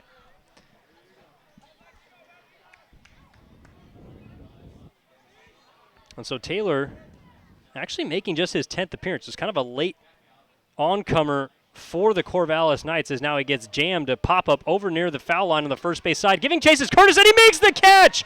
An amazing catch by Curtis, reaching over the fence down the first base line and using all 6'5" of him in order to reach and make the grab.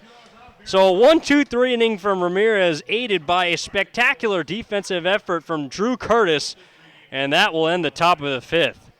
We'll head to the bottom of the inning with Jeff Mitchell Jr. and that man Drew Curtis along with Matt Cairo coming to the plate. And we take a break here on Gresham Grey Wolves Live. It's a howlin' good time down at the Lucky Pint, where we have 30 rotating taps, happy hour all day on Sundays, fishbowl Fridays, or just come down and fill up a growler. The Lucky Pint is the home of Gresham Grey Wolves, where we honor service members with a 20% discount every Monday. Check us out on Facebook to see our latest cocktails and craft beer list, and then come in and see for yourself what all the excitement is all about. Located at 1888 Northwest Fairview Parkway in Gresham, your locally owned place for craft beer and cocktails in Gresham. If you are looking for an award-winning institution of higher education that is touching lives in many ways, look no further than Mount Hood Community College. For 50 years, MHCC has been an economic engine that brings hundreds of millions of dollars into our community, while also providing great educational services to area residents. No matter what you're interested in, MHCC has a place for you. To learn more, visit our website at mhcc.edu. Mount Hood Community College, transforming lives, building communities. Finding the right dentist for your young children can be challenging. At Gresham Pediatric Dentistry, we understand the importance of helping your child feel comfortable in the dental chair. Since 2007, Dr. Jiyoung Lee has helped many young patients in the Gresham area, and she can help your child too. Request your appointment today at GreshamPediatricDentistry.com.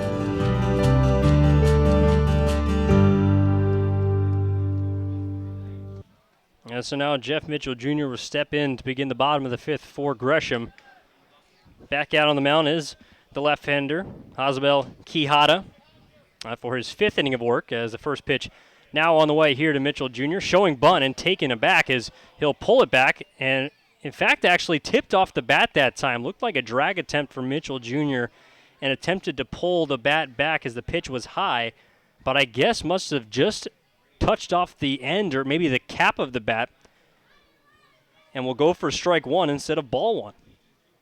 So nonetheless, the third baseman now, Ogren, will play a bit further in as this changeup misses too far low here, 1-1 to Mitchell Jr., who's 0 for 1 with a line out.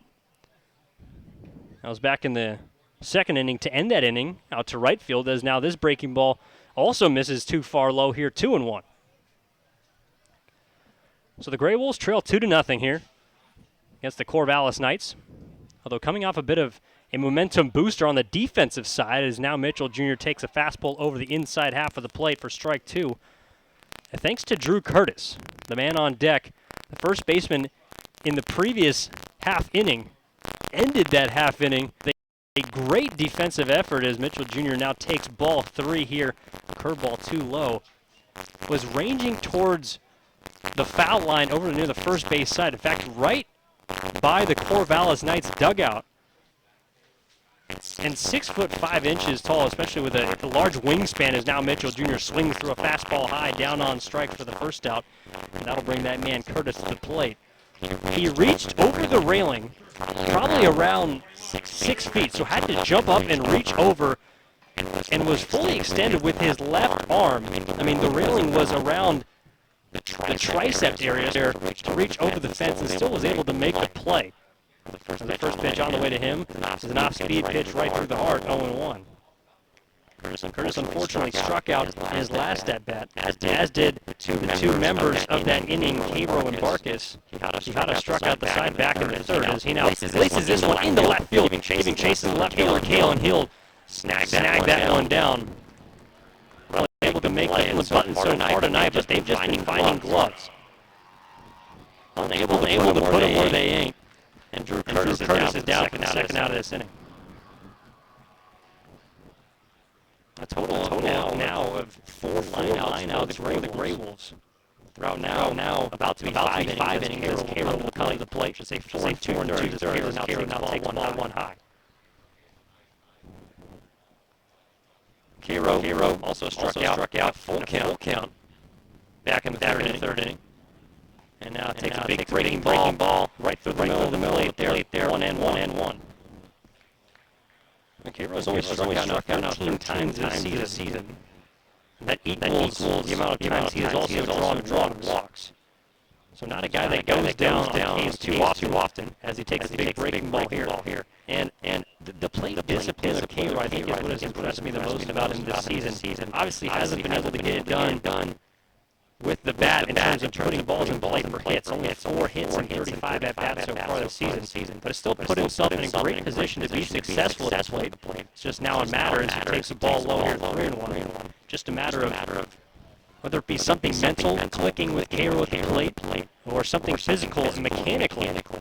It just seems like he's that close. And now he'll take walk number 14, ball 4 high. Skips away from Taylor, so he'll go back and off to the right to collect that one. But Cairo, a 2-out walk here, bringing Jordan Barkas now to the plate. So right as I talked about that good eye and a good approach to the plate, Cairo able to help me out a bit and draw ball 4. So now Barkas will step in, who struck out looking in his last at-bat. Now with a runner on first. Cairo also does run pretty well. He's a very athletic catcher, able to do multiple things besides just play defense and hit. And now this one hits Barkas right in the 5, almost square between the shoulder blades, as Barkas will take his base, and back-to-back free bases handed out by Quijada now puts a runner in scoring position here for the Gray Wolves.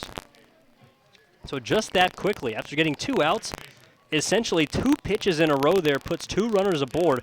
Ball 4 to Cairo, and now the hit by pitch to Barkas, and that'll bring Dylan Doherty to the plate with 2 outs.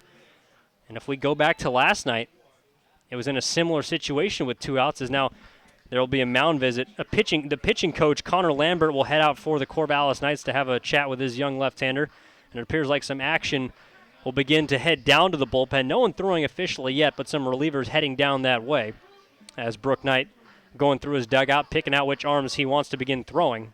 Appears to be number 26, however.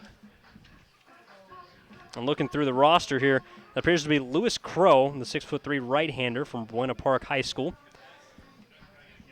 Not sure if he's going to be graduating, is going to go into his senior season, although I believe with the way these rosters are set up in their appearance, the school year, whether it be in high school or college, is the year they're going to be going into. So was just finished up his junior season in high school, did Crow, as now Lambert will head back to the dugout. We'll get ready to resume play here. But nonetheless, very impressive. And in fact, they had a high school senior last night. Not quite sure if he came into pitch.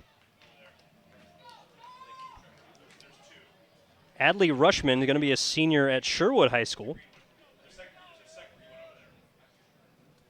And that should be, and along with Scott Ogren, starting third baseman, as now Doherty will send this one a soft line drive to that man, Ogren right there, a senior in high school himself, able to make the play and make the catch.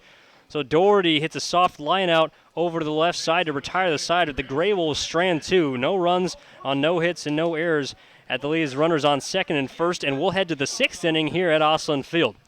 Coming up for the Knights when we return, it'll be Nick Kale, Andrew Reichenbach, and Roman Garcia here on Gresham Gray Wolves Live. Corvallis 2, Gray Wolves nothing. It's a howlin' good time down at the Lucky Pint, where we have 30 rotating taps, happy hour all day on Sundays, fishbowl Fridays, or just come down and fill up a growler. The Lucky Pint is the home of Gresham Gray Wolves, where we honor service members with a 20% discount every Monday. Check us out on Facebook to see our latest cocktails and craft beer list, and then come in and see for yourself what all the excitement is all about. Located at 1888 Northwest Fairview Parkway in Gresham, your locally owned place for craft beer and cocktails in Gresham. If you are looking for an award-winning institution of higher education that is touching lives in many ways, look no further than Mount Hood Community College. For 50 years, MHCC has been an economic engine that brings hundreds of millions of dollars into our community, while also providing great educational services to area residents. No matter what you're interested in, MHCC has a place for you. To learn more, visit our website at mhcc.edu. Mount Hood Community College, transforming lives, building communities. Finding the right dentist for your young children can be challenging. At Gresham Pediatric Dentistry, we understand the importance of helping your child feel comfortable in the dental chair. Since 2007, Dr. Jiyoung Lee has helped many young patients in the Gresham area, and she can help your child too. Request your appointment today at GreshamPediatricDentistry.com.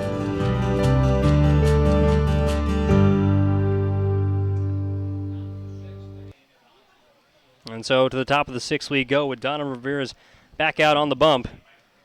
Has faced the minimum through the last 4 innings, or back into the 4th inning as Nick Cale takes the first pitch, ball too far inside here, 1-0. As he's 0 for 2. Had a line out to the shortstop, Doherty back in the first to end that inning. Also a pop out back to the catcher as he now lifts this one high and deep into left field, giving chase as Adams, and he will look up and watch this one go. An impressive solo shot there off the bat of Nick Cale, and Corvallis is back on the board now 3-0. That is the first home run of the season for Nick Cale, 8th RBI, 4th extra base hit there as Cale puts the Knights back on the board here, 3-0 at Osland Field.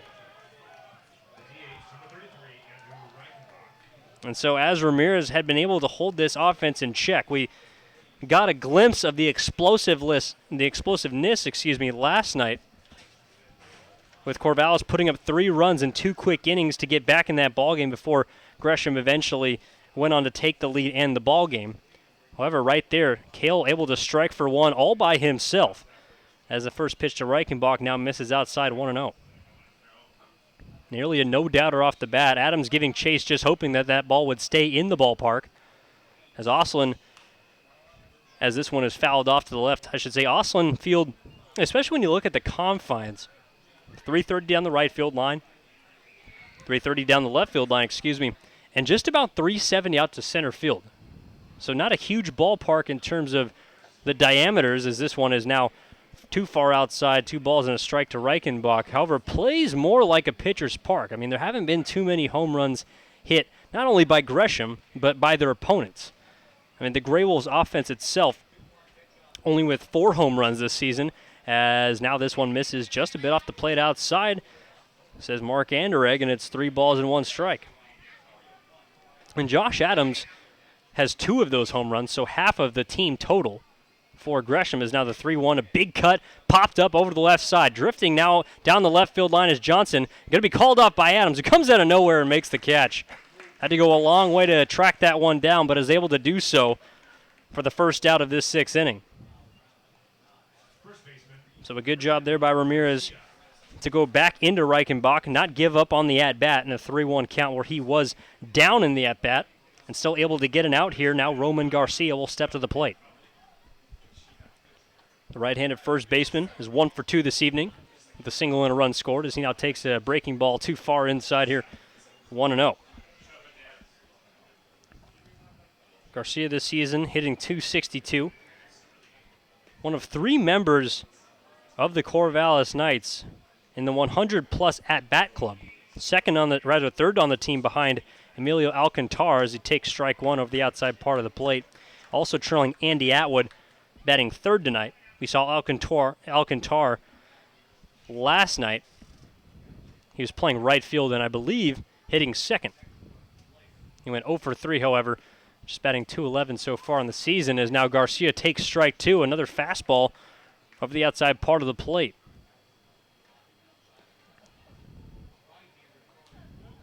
Garcia with 7 extra base hits himself. Make that actually 10. 7 doubles, 2 triples, and a home run as now he takes a changeup too far inside, and that one got Garcia. Looked like off the left backside as he'll jog on down the first base. Was kind of a difficult place to see as he turned out of the way of that one. Cairo got up like he had caught the ball. In fact, ended up with the ball in the dirt. But nonetheless, goes down as a hit by pitch. The 3rd one so far for Ramirez as there's now a right-hander warming up for the Grey Wolves. Appears to be a submariner and number 12, I believe. As we take a quick look at the roster here, one of the newer additions for the Grey Wolves, Trevor Huddleston. Has him listed as a left-handed pitcher, but surely a right-hander, as he's also 5'10", 170 pounds, kind of a right-handed specialist, a submariner, is now the first pitch on the way to Ogren as strike one.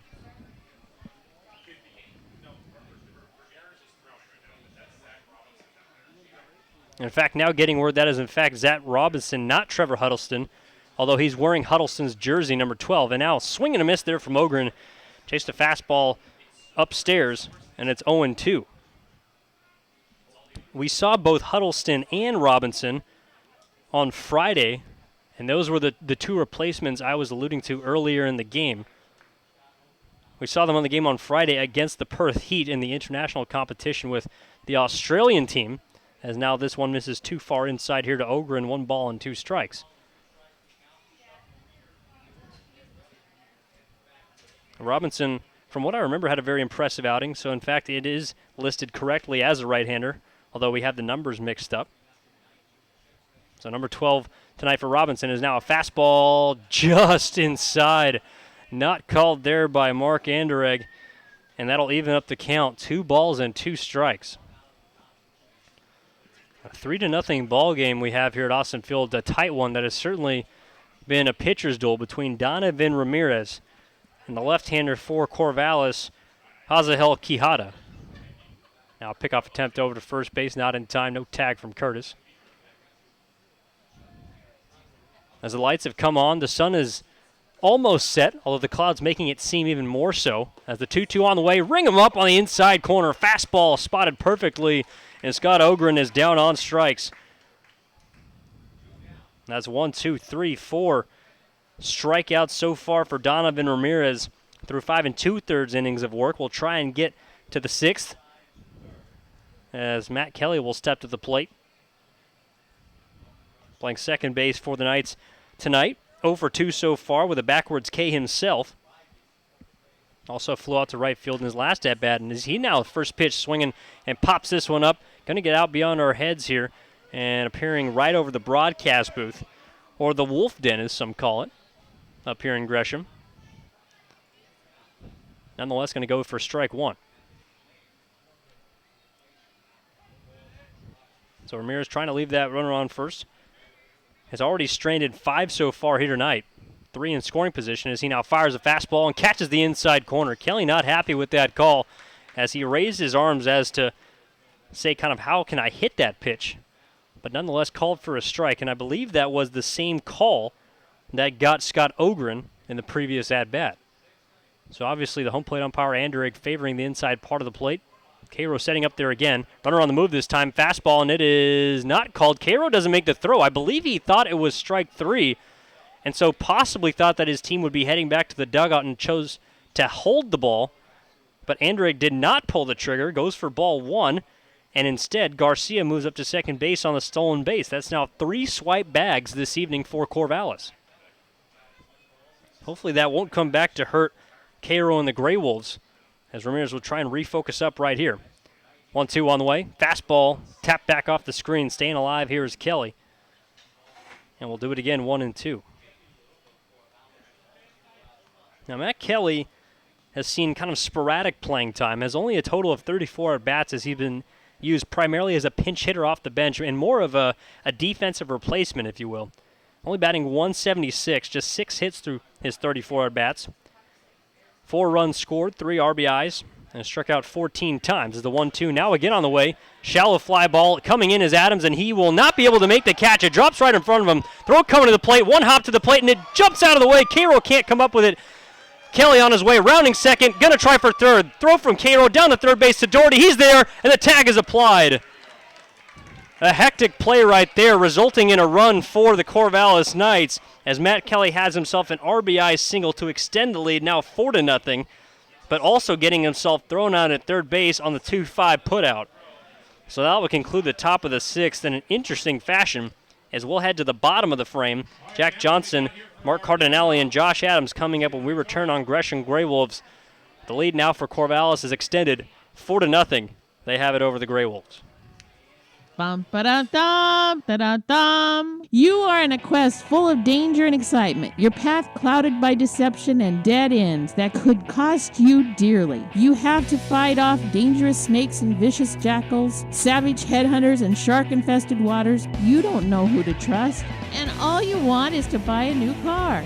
I'm Bess Wills at Gresham Ford, and getting the car or truck you need doesn't have to be a dangerous adventure of epic proportions. At Gresham Ford, you won't find any snakes, weasels, or other predators, and you don't have to worry if you are going to get pillaged. All dealers pay the same for the cars they sell. We just help you get the new or used vehicle you need without all the drama. If you want an adventure full of shady characters, crooked deals, and nasty vermin, go to the movies. If you want to get the best built cars and trucks in America, come to Gresham Ford. We'll all donate $100 to the church or charity of your choice with every vehicle you purchase at Gresham Ford. Bum ba dum bum bum bum. Finding the right dentist for your young children can be challenging. At Gresham Pediatric Dentistry, we understand the importance of helping your child feel comfortable in the dental chair. Since 2007, Dr. Jiyoung Lee has helped many young patients in the Gresham area, and she can help your child too. Request your appointment today at GreshamPediatricDentistry.com.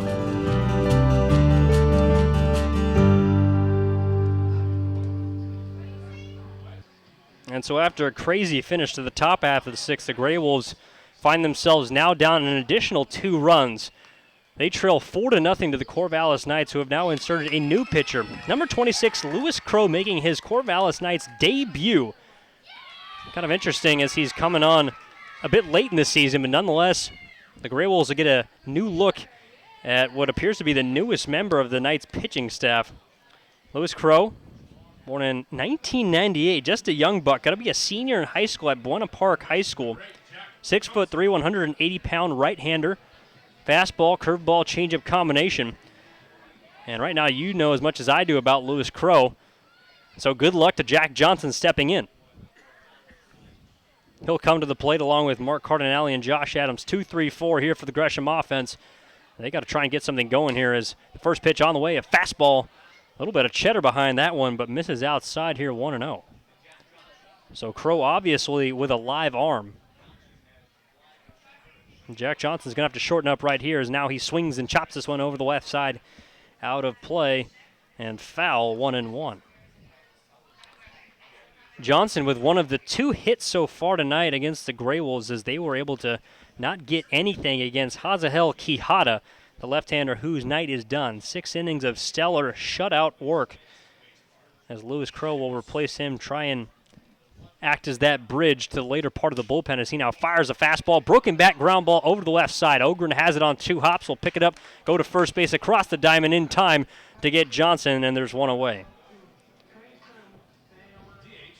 So it appears that Crow is going to be coming with straight heat. No breaking balls in that at-bat. And even in his warm-up pitches, of which he got 7, only threw 1 changeup, 1 curveball.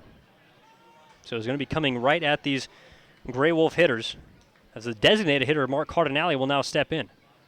First pitch on the way to him is a fastball up and in. In fact, got the jersey that time, kind of grazed the edge, and Cardinale is going to have himself a hit by pitch. He'll head down to first. So now we'll see Crow in the stretch. And something that typically tends to accompany hard-throwing pitchers is a bit of inconsistency with the command. Now Crow, definitely, at least from the windup, able to utilize his body, a high leg kick, a long stride. Definitely able to generate some power, and now we'll get a look at him here in the stretch. As there is a member of the Corvallis Knights bullpen beginning to warm up. So we'll see how much longer Crow lasts in this very first appearance of his as he now misses too far inside to Adams, 1-0. Now I would guess, especially after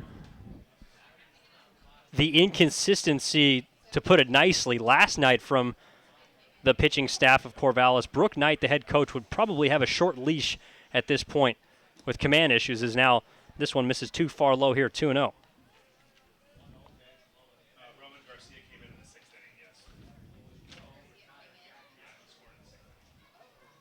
So Adams taking an extended period of time outside of the box, taking a bit of a breather here.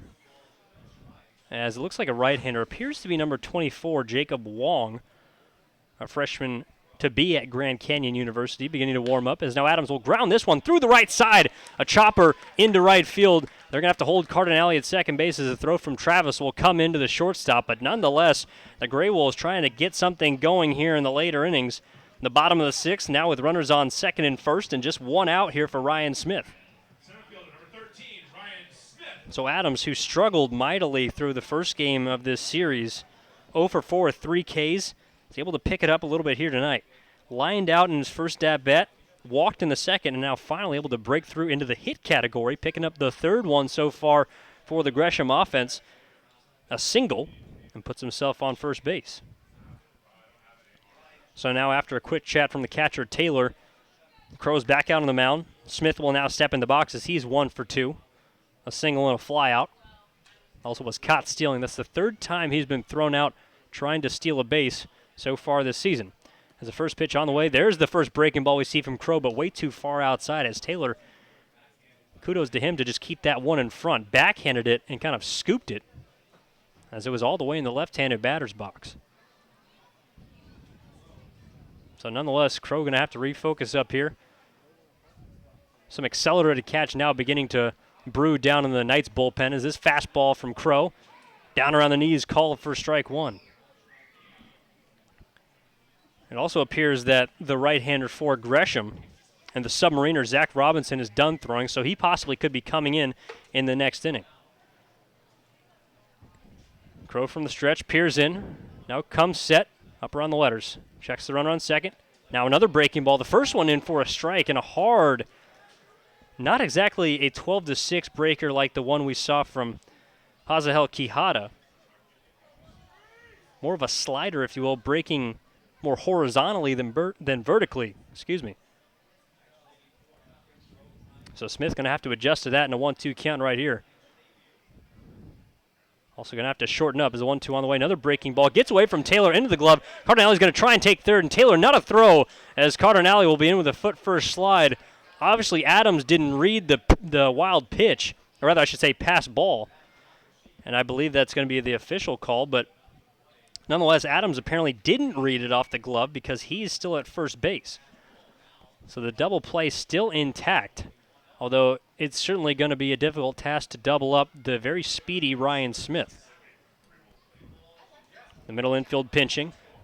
Corners in on the grass, as well as the first baseman, Garcia, holding Adams at first. So now Crow with runners at the corners. And the 2-2. Fastball, swung on a miss. Went upstairs with a heater that time, and Ryan Smith chased it for the second out of this inning. Crow definitely reached back for something extra right there and ends up getting his man. Smith is down on strikes for the first time tonight. So step to the plate, Mitchell Jr., and a 2-out RBI opportunity. Still no runs on the board for this Gresham offense, as they have had trouble figuring out this pitching staff in the form of Quijada and now Crow so far tonight. Now Quijada was certainly effective, but Crow himself, definitely a breath of fresh air, if you will, for the Knights pitching staff, and a new look here as he buries a strike on the outside corner. Throwing some challenge fastballs, but of course Gresham not having a single clue as to who this pitcher is in Crow. Kind of at a disadvantage as now Mitchell Jr. grounds a curveball over to the shortstop Atwood. He'll go the easy way to second base, and a smart play there. Definitely would not have been able to throw out the speedy Mitchell Jr. going across the diamond, but is able to get the force out at second base to retire the side. So we head to the seventh here at Osland Field with the top of the order for Corvallis coming up. Nobach, Travis, and Atwood when we return here on Gresham Gray Wolves Baseball Live. Corvallis leads it 4-0. It's a howlin' good time down at the Lucky Pint, where we have 30 rotating taps, happy hour all day on Sundays, fishbowl Fridays, or just come down and fill up a growler. The Lucky Pint is the home of Gresham Gray Wolves, where we honor service members with a 20% discount every Monday. Check us out on Facebook to see our latest cocktails and craft beer list, and then come in and see for yourself what all the excitement is all about. Located at 1888 Northwest Fairview Parkway in Gresham, your locally owned place for craft beer and cocktails in Gresham. Bum ba da dum da da dum. You are in a quest full of danger and excitement. Your path clouded by deception and dead ends that could cost you dearly. You have to fight off dangerous snakes and vicious jackals, savage headhunters and shark-infested waters. You don't know who to trust, and all you want is to buy a new car. I'm Bess Wills at Gresham Ford, and getting the car or truck you need doesn't have to be a dangerous adventure of epic proportions. At Gresham Ford, you won't find any snakes, weasels, or other predators, and you don't have to worry if you are going to get pillaged. All dealers pay the same for the cars they sell. We just help you get the new or used vehicle you need without all the drama. If you want an adventure full of shady characters, crooked deals, and nasty vermin, go to the movies. If you want to get the best built cars and trucks in America, come to Gresham Ford. We'll all donate $100 to the church or charity of your choice with every vehicle you purchase at Gresham Ford. Bum ba dum bum bum bum. Finding the right dentist for your young children can be challenging. At Gresham Pediatric Dentistry, we understand the importance of helping your child feel comfortable in the dental. And so now, with the Corvallis Knights preparing to step in the box, it will be Zach Robinson, the submarine right-hander, on the mound for the Grey Wolves. First pitch on the way here to the leadoff batter, Nobach, is a fastball too far inside here, 1-0. As Robinson, not officially in point streak yet in terms of conference action, but did have one non-league appearance, as now he gets a ground ball, high chopper, jump play by Johnson. He'll spin and throw on to first base, but not in time. The speedy Nobach able to dig out a hard 90, earn himself an infield single, but an interesting hop, sort of off the lip of the dirt around home plate and skipped up. It was hit hard enough to propel itself over towards third base, and Johnson, at 6'2", able to jump, leap, and grab the ball out of midair. Try to reverse spin and a strong throw to first base right to the chest of Curtis, but the speedy Nobach able to leg that one out. So a leadoff single here against Robinson.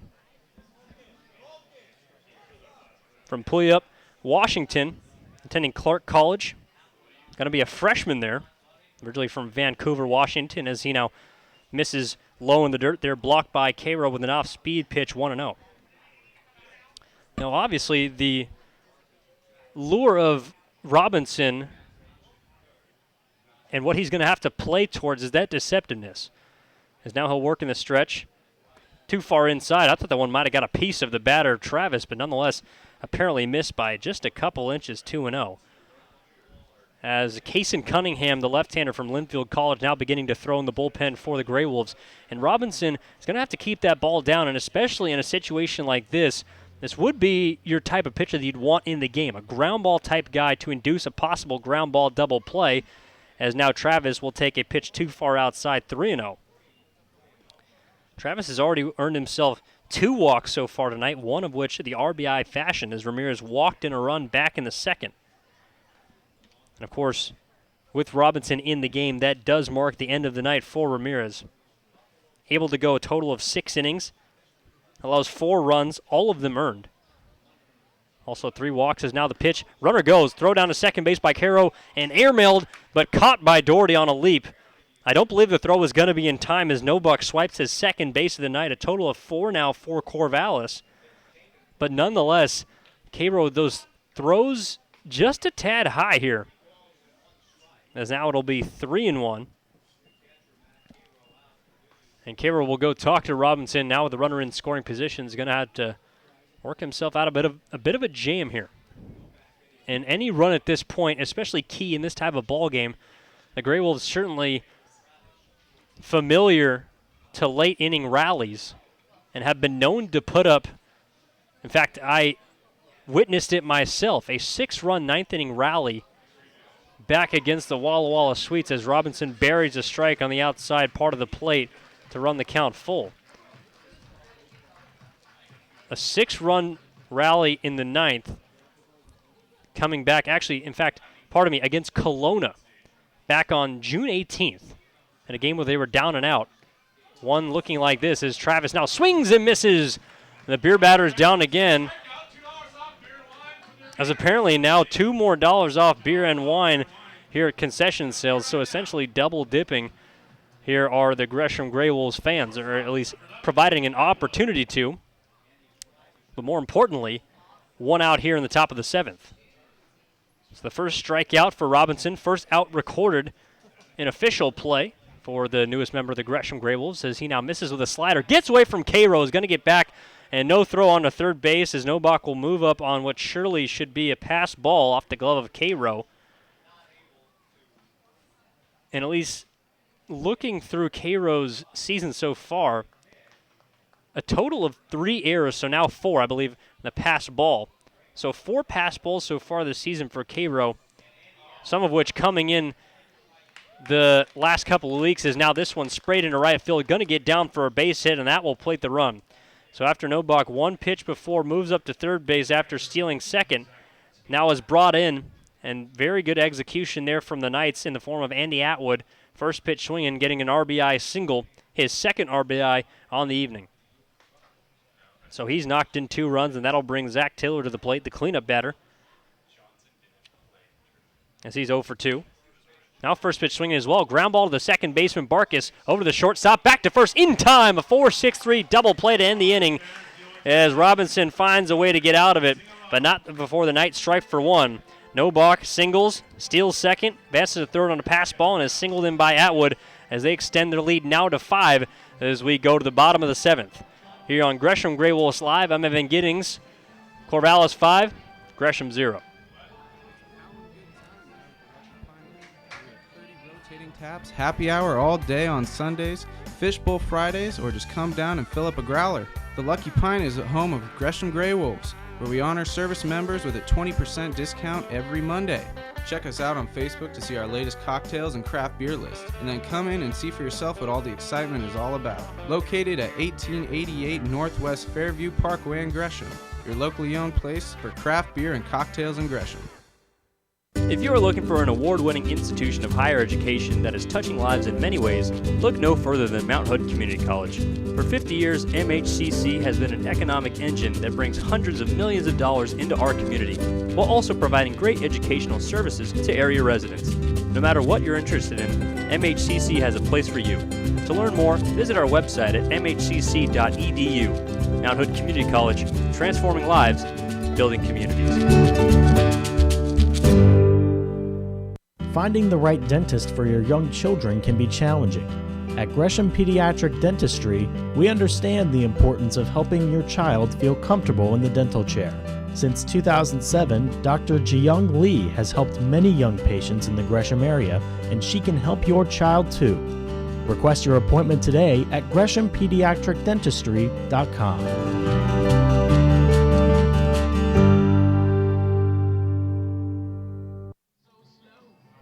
And so it'll be a new pitcher, a right-hander on the bump for the Corvallis Knights. Number 26, Jake Wong, replacing Louis Crow, who in his very first appearance as a Corvallis Knight had a very effective inning. Ended up striking out 1 batter for the Gray Wolves and left a runner stranded on third base. Actually left 2 runners stranded, both at the corners. So an effective outing for the young right-hander, a senior in high school, in fact, and now will give way to Jake Wong. On the season, Wong so far, if I can pull him up here, 28 2/3 innings, as he's also had 4 starts, so has been a bit of a hybrid pitcher for Brook Knight and Corvallis, as now the first batter he will face will be the first baseman Drew Curtis. First pitch on the way is a fastball buried too far inside, ball 1. So it appears, looking through Wong's game log, that he started out as a starter for the Corvallis Knights, as he now misses too high. Actually gets back off the screen there for ball 2. Began as a starter, got an opportunity to begin ball games through 5 innings against Bellingham, 6 against Kelowna. However, since then, rather I should say since his 3rd start and final one against Yakima Valley when he went 5 1/3 shutout, since that point has been in the bullpen, as this one is fought off, kind of a half swing there by Curtis, checked down the first baseline foul, 2 balls and a strike. And hasn't appeared to have much success in that role. Has given up 5 earned runs in his past 6 1/3. Has allowed a total of 11 hits, just 1 strikeout over those last 3 appearances. He now misses with a curveball too far outside, 3-1. His last appearance coming on the 16th against Cowlitz. Went 2 2/3, only allowed 1 earned run, but ending up getting tagged with the loss as Cowlitz ended up winning that game 5-4. And now walks Drew Curtis here with a fastball that was too far off the plate to begin this bottom of the 7th for Gresham. And possibly that is what they need. Last night they certainly got help from the pitching staff, getting some free bases, as now Connor Lambert, the pitching coach, will head out and have a word with the pitcher. Excuse me. So Jake Wong going to have a quick talk with Connor Lambert, as it appears like another pitcher is beginning to get loose there, sort of banding and stretching down there in the bullpen for the Corvallis Knights. But in the meantime, something that I was kind of looking at, because before each ball game, I kind of like to do a little research and check up on the Major League news and kind of what's going on. And, of course, this weekend, the Hall of Fame award ceremony being presented to both Mike Piazza and Ken Griffey Jr., both being selected to the Hall of Fame. Piazza, an 83% vote, and Ken Griffey Jr., the highest percentage of a vote ever for a position player, I believe, as now Cairo will step in as the mound visit is done. First pitch on the way to Cairo is a strike on the outside edge. And now back to Ken Griffey Jr., of course, a Northwest favorite, playing the majority of his career for the Seattle Mariners, as the 0-1 on the way is a fastball low here to even up the count, 1-1. Now, Griffey Jr. received 99.3% of the vote. And if you look up and down the list of Hall of Fame voters, the next closest is Tom Seaver. I believe he had 98.6. Of course, the pitcher for the Mets is now a broken bat single up the middle, going to get into center field. Drew Curtis will move up to second base as Cairo collects his first hit of the night, 5th hit of the season, coming at the price of some lumber and possibly some expensive one, but I'm sure he'll take it at this point, able to lend a helping hand to the offense that so far tonight has been stagnant. And now with 2 runners on and nobody out, Jordan Barkus to the plate, and a chance for the Gray Wolves to possibly make something happen. Jake Wong with a bit of trouble. Made a good pitch there on the inside corner, but the strength of Cairo able to break his bat and still guide that ball up the box for a base hit. So big congratulations to both Ken Griffey as well as Mike Piazza.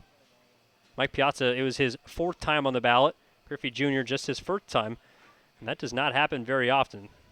So I'll be excited personally to go see them both, as this one is sprayed back off the screen, fouled by Barkus. I'll be excited to check that out this weekend. Of course, last year was an amazing class. Maddox along with Smoltz, Pedro Martinez, and Craig Biggio. So a 4-man entry there, as Maddox was the year before. Now Barkus showing bunt and pulls back, taken for a strike around the knees. Doesn't agree with the call, but nonetheless down in a hole here, 0-2. So the Hall of Fame, something every year, a topic of conversation. I know I love to check into MLB Network, kind of look around here from plenty of analysts, whether it be Bob Costas, Christopher Russo, the Mad Dog, if you will. I know I like hearing from all of the rest of the analysts over the MLB Network. Harold Reynolds, an Oregon State Beaver alum, as reminded me by Connor Pelton. I was trying to come up with another name there. Sorry about that. We got with social media guru and newfound analyst so far tonight. Nonetheless, 1-2 count on the way here to Barkus. Breaking ball low in the dirt, nearly got off the foot, but still blocked by the catcher that time, Zach Taylor. The count is now 2-2. So Barkus, who's 0 for 1 this evening, was hit by a pitch back in the 5th, struck out looking in the 3rd. Looking to find a way to, at the very least, move these runners over. Curtis on second, Cairo on first. It's a 2-2. Fastball runs a bit low, full count. So we'll see if Barkus, the head coach, I should mention, of course, Jordan Barkus, the younger brother of Justin Barkus, and Scott Barkus, in fact, an assistant coach for the Gray Wolves, as many of you know, the father of both of these Barkuses. So a trio, as now the payoff pitch on the way, and fouled back off the screen. The youngest Barkus remains alive here, 3-2. So Jake Wong trying to find a way out of this inning. Hasn't really been tasked with coming into too many close games. And when he hasn't necessarily responded well to them, as again the payoff pitch on the way. Fastball, high ball, 4.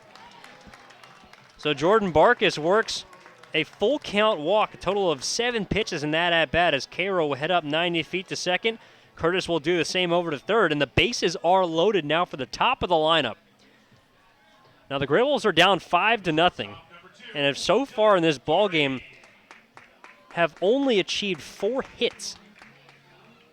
Of course, with the 4th one coming off the broken bat of Matt Cairo here in this inning.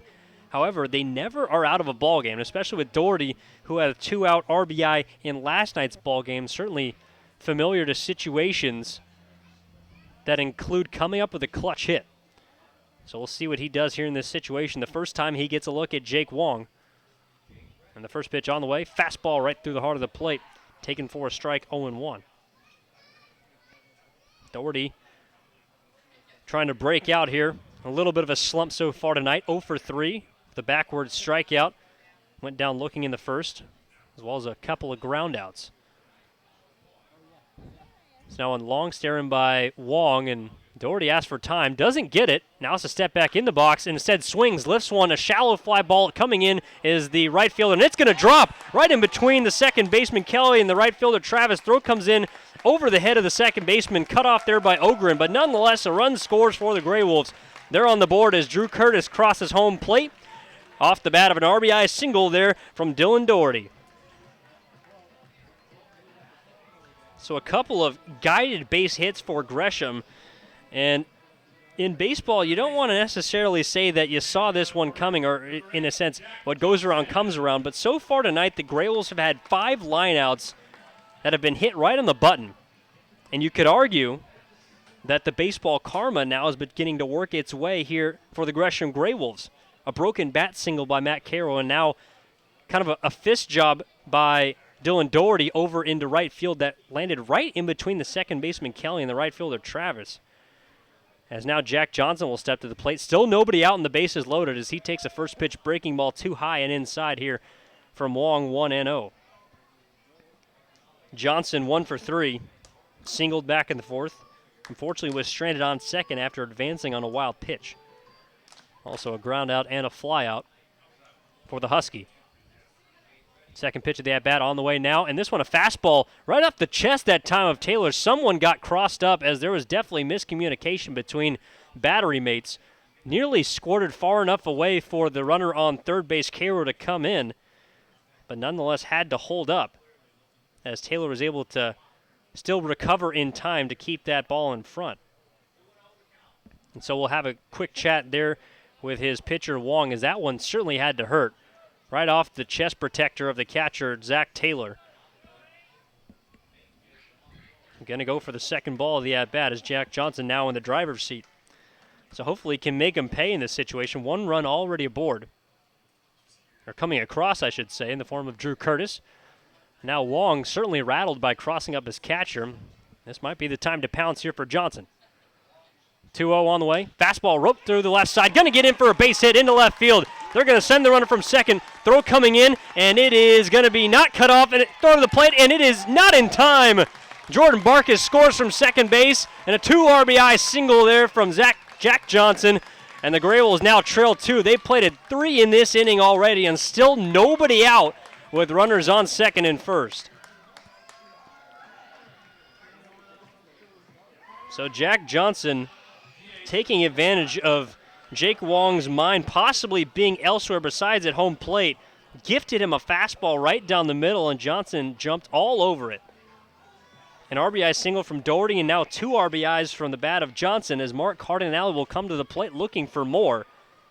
And the tying run now on first base with nobody out. We'll see what head coach Justin Barkus decides to do here. Even with his 3-hitter up, I would not be surprised if he chose to play small ball in this situation. Put that runner in scoring position, move him over. But also, with the way that Wong's been throwing the ball, wouldn't also be surprised to see him kind of roll the dice. It's now a fake pickoff attempt to second base a turn there from Wong, probably just trying to see or give the Corvallis dugout a look as to if Cardinale would in fact show bunt. We'll see how it plays out here. Runner on second and first. Doherty on second, Johnson on first. As Wong now has his sign, not showing bunt is Cardinale, and takes a first pitch curveball in for strike one. The DH for Gresham so far is 0 for 2. Lined out to the center fielder, Novak back in the first, struck out in the fourth, was hit by a pitch in the sixth, and was stranded at third base in that inning. The previous inning, that's when Lewis Crow left 2 on base. Now Cardinale, ground ball up the middle. The second baseman has it, kind of juggles it, still able to get it to the shortstop on the first in time double play. So a nice play there, a combination of Matt Kelly onto Andy Atwood and finally to Roman Garcia. The 4-6-3 double play now with 2 outs here as the Gray Wolves rally possibly stalled a bit, but still a chance to get themselves within 1. 5-3 is the lead now, so the fourth run possibly for Gresham, represented on third base now by Doherty, who moved up 90 feet, but Johnson is out. So is Cardinale. It's going to be up to Josh Adams here. Has come up in big situations before and delivered for Gresham. Going to have to do it again here as he takes a first pitch breaking ball in for a strike. Singled in his last at-bat to break out of that 0 for 6 streak he was on currently in this series. However, has also worked a walk that came back in the fourth.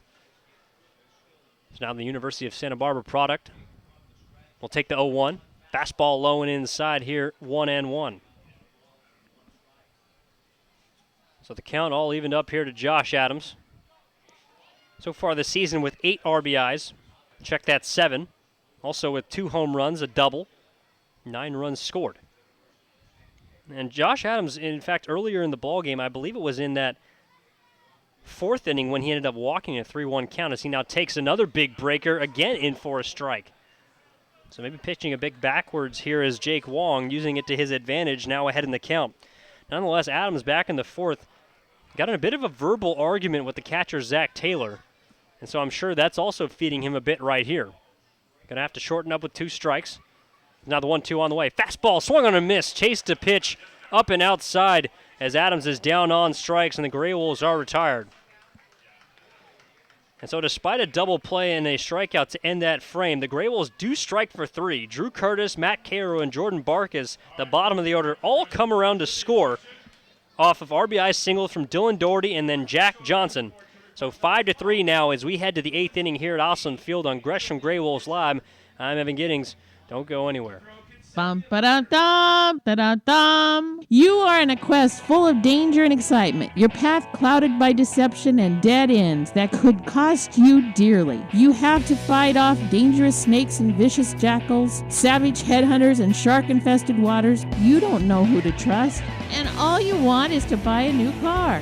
I'm Bess Wills at Gresham Ford, and getting the car or truck you need doesn't have to be a dangerous adventure of epic proportions. At Gresham Ford, you won't find any snakes, weasels, or other predators, and you don't have to worry if you are going to get pillaged. All dealers pay the same for the cars they sell. We just help you get the new or used vehicle you need without all the drama. If you want an adventure full of shady characters, crooked deals, and nasty vermin, go to the movies. If you want to get the best built cars and trucks in America, come to Gresham Ford. We'll all donate $100 to the church or charity of your choice with every vehicle you purchase at Gresham Ford. Bum, ba-dum, bum, bum.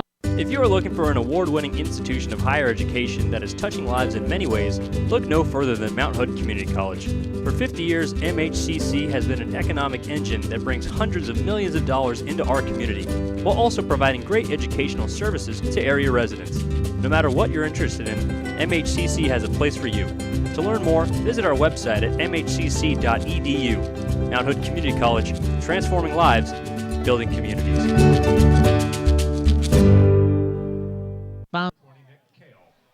And so now Jeremy Smith, another right-hander on the bump for the Gresham Gray Wolves, here to begin this 8th inning.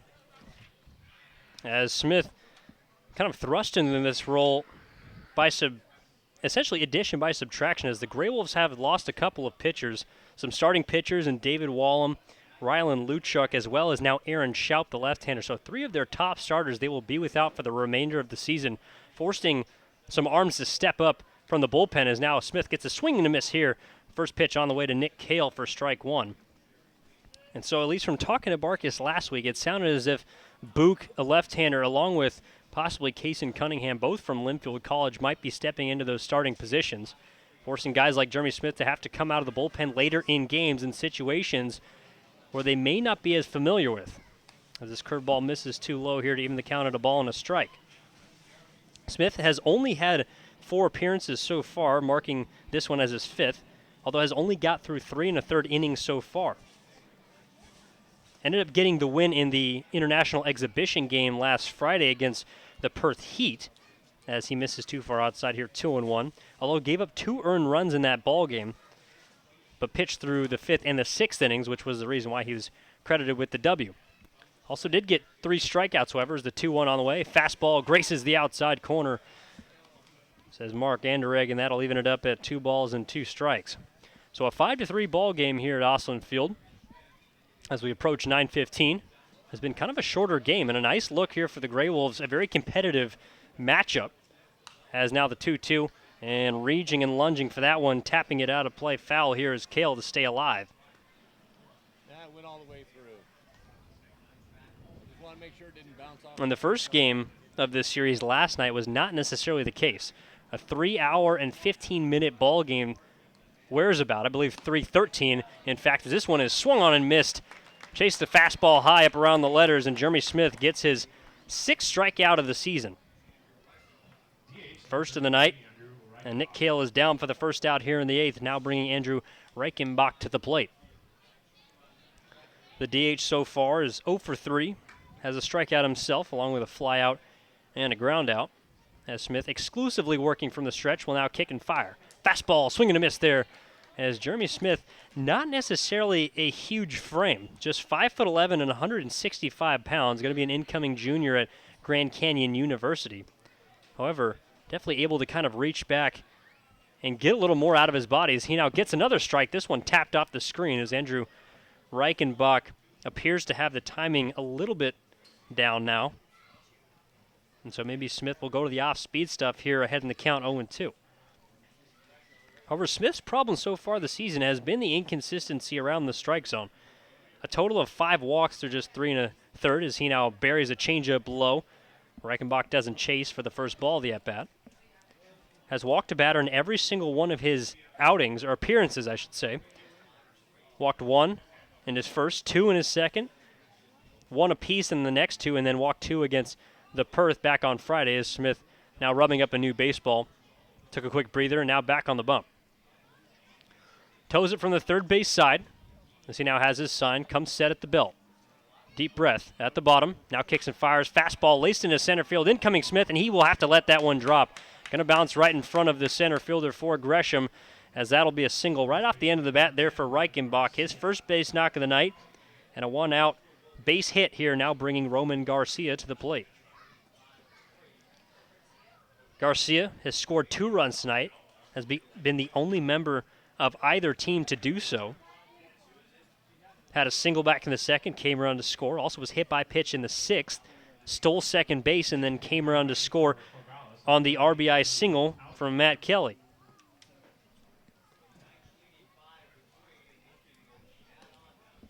And so it appears that there's going to be a pinch runner here. We'll see who in fact it is. Right now currently covered by the large and looming character of Drew Curtis over first base. We'll get that for you as soon as we can. A pickoff attempt over there, as maybe he'll give us a look at his jersey. Appears to be number 38. And going through the position players here is going to be Emilio Alcantar, the right fielder from last night, coming into pinch run. Now the first pitch on the way to Garcia, laced into right center field. Going to get down for a base knock. Smith will get over and play it in, not allowing Alcantar to go further than second base, but nonetheless, with 1 out, back-to-back base knocks here for the Knights have them in business. And from what we saw last night, they have an uncanny ability to respond. And what I mean by that is when the Grey Wolves went up 4-1, in fact, they plated 2 in the 4th inning, in the top of the 5th, right after the Gresham Grey Wolves took their largest lead, the Knights struck back for 2 and got themselves right back in the ball game. So maybe here with a chance to possibly put the proverbial nail in the coffin. They're up 5-3, a 2-run advantage. And with the bottom of the 8th, just 2 more at-bats coming up for the Grey Wolves, they have a chance now to put up some insurance runs on the board. So now Ogren will step to the plate. Runners are on the move. Double steal. Throw down to third base. Nope. And Cairo can't come up with it. Had trouble on the handoff, or I should say the release. Either way, the ball got stuck in his glove, and both runners are going to be safe. So Garcia, who got a bit of a late bounce going to second base, is still in. It appeared that Garcia would have been out had Cairo gone straight to second base, but was preoccupied with the runner stealing third in Reichenbach, or rather Alcantara, as now Ogren swings through a pitch here as that first one missed too far inside. So now 1-1 here to Ogren. So Alcantara steals third base. Garcia steals second, his second stolen base of the night. A total of now, I believe, 6. As Ogren now swings through a curveball in the dirt, picked up by Caro, and he kicks it down the first base line. It's going to get away. That'll allow Alcantara to come in to score. Curtis will pick the ball up as we have some confusion here. It appeared that it was an inadvertent kick there by Scott Ogren, and I'm not sure what you can do about this play. Mark Anderegg, the home plate umpire, is going to get an earful here from head coach Justin Barkas. It was a drop third strike, and as Ogren sprinted out of the box from the right-handed side, he kicked it with his right foot. It didn't appear to be on purpose, and that's the reason that Anderegg is trying to tell Barkas that there's nothing he can do about it. He can't say that Ogren interfered with the play on purpose. But it's just a difficult situation and really some bad luck coming the Grey Wolves' way here this inning. So that's going to allow Alcantara to come in to score as he pinch ran for Reichenbach, and the double steal now looming large as Ogren is now on first on the drop third strike. Garcia moves up to third base. And now, with runners on the corners, still just 1 out for Matt Kelly. Although it appears now the umpiring crew, Anderegg, along with Cunningham, will talk about the play. Although I'm not sure there's much they can do in this situation. And he is ruled safe by Anderegg. There's just really bad luck befalling the Gresham Grey Wolves here in this situation. The inadvertent kick by Ogren caught it about halfway up the first base line in foul territory. Curtis luckily went and picked it up because Cairo, along with Smith, held their hands up as to say, what's going on here instead of continuing on with the play. And now Anderegg is going to give a warning here to Barkas, who continued to bark from the dugout, and rightfully so. I know I would certainly be frustrated if I was in Barkas' position myself.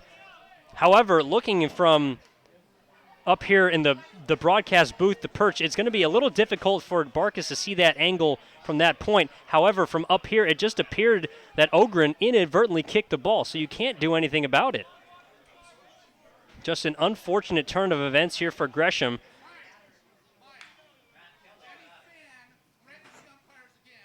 As now Mark Anderegg going to give a warning to the fans behind home plate. And officially going to give a warning to a loud fan here, saying that the next fan that he hears noise from is going to be kicked out of this ball game.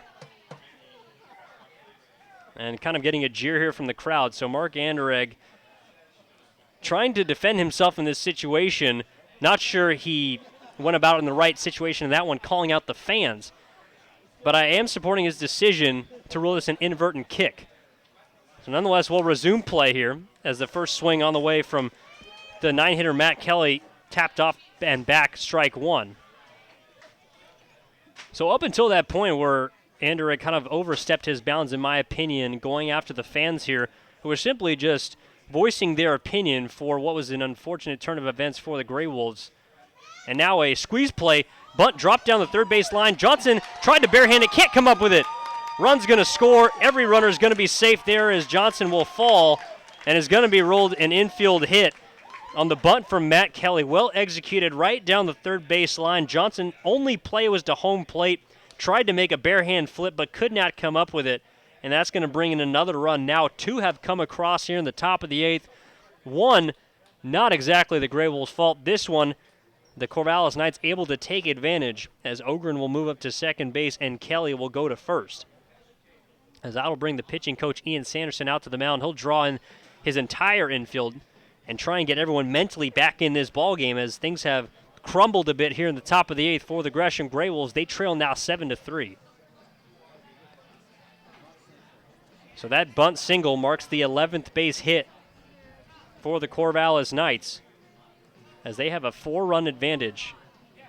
After the Grey Wolves strike for 3 in the bottom of the 7th, the Knights go right back at them with 2 of their own here in the 8th and possibly not done. So Smith still out on the mound there. And honestly, most of this not really his fault. He should be in a situation where that runner, Alcantar, should not have scored.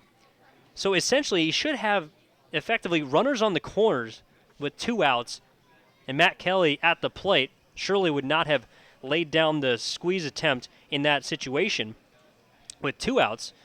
And Jeremy Smith could have had an opportunity to get out of this inning unscathed, but instead, 2 runs have come across, and now the leadoff header to the plate as the curveball low, and they're blocked by Cairo nicely. And it's 1-0 here to Kyle Nobach. Nobach 2 for 3. Couple of singles. Couple of stolen bases as well, in addition to a run scored and a hit by pitch, as he has been on base 3 out of the 4 times tonight. Smith will try and retire him here. Would love a double play ball in this situation as he fires a fastball, gets away from Cairo off to the right, as that one squirts out of the glove and likely going to be ruled a pass ball.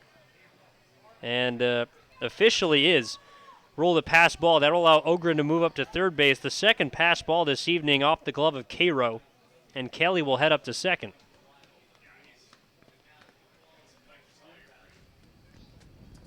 And so Cairo's defensive struggles continue, not only being able to catch the ball, but also the transfers.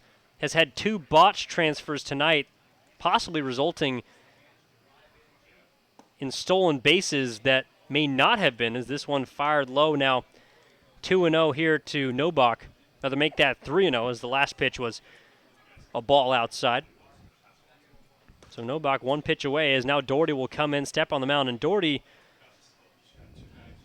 going to give some encouraging words to Jeremy Smith, who has been in a tough spot. And for a guy that hasn't had much experience so far in this summer in big spots like this, especially, no one could have foreseen the situations that have unfolded here in this top of the 8th. Going to try and lend a helping hand as now Smith back out on the bump and fires a strike here to Nobach, 3-1. And you got a feel for this Grey Wolf squad at this point on the defensive end.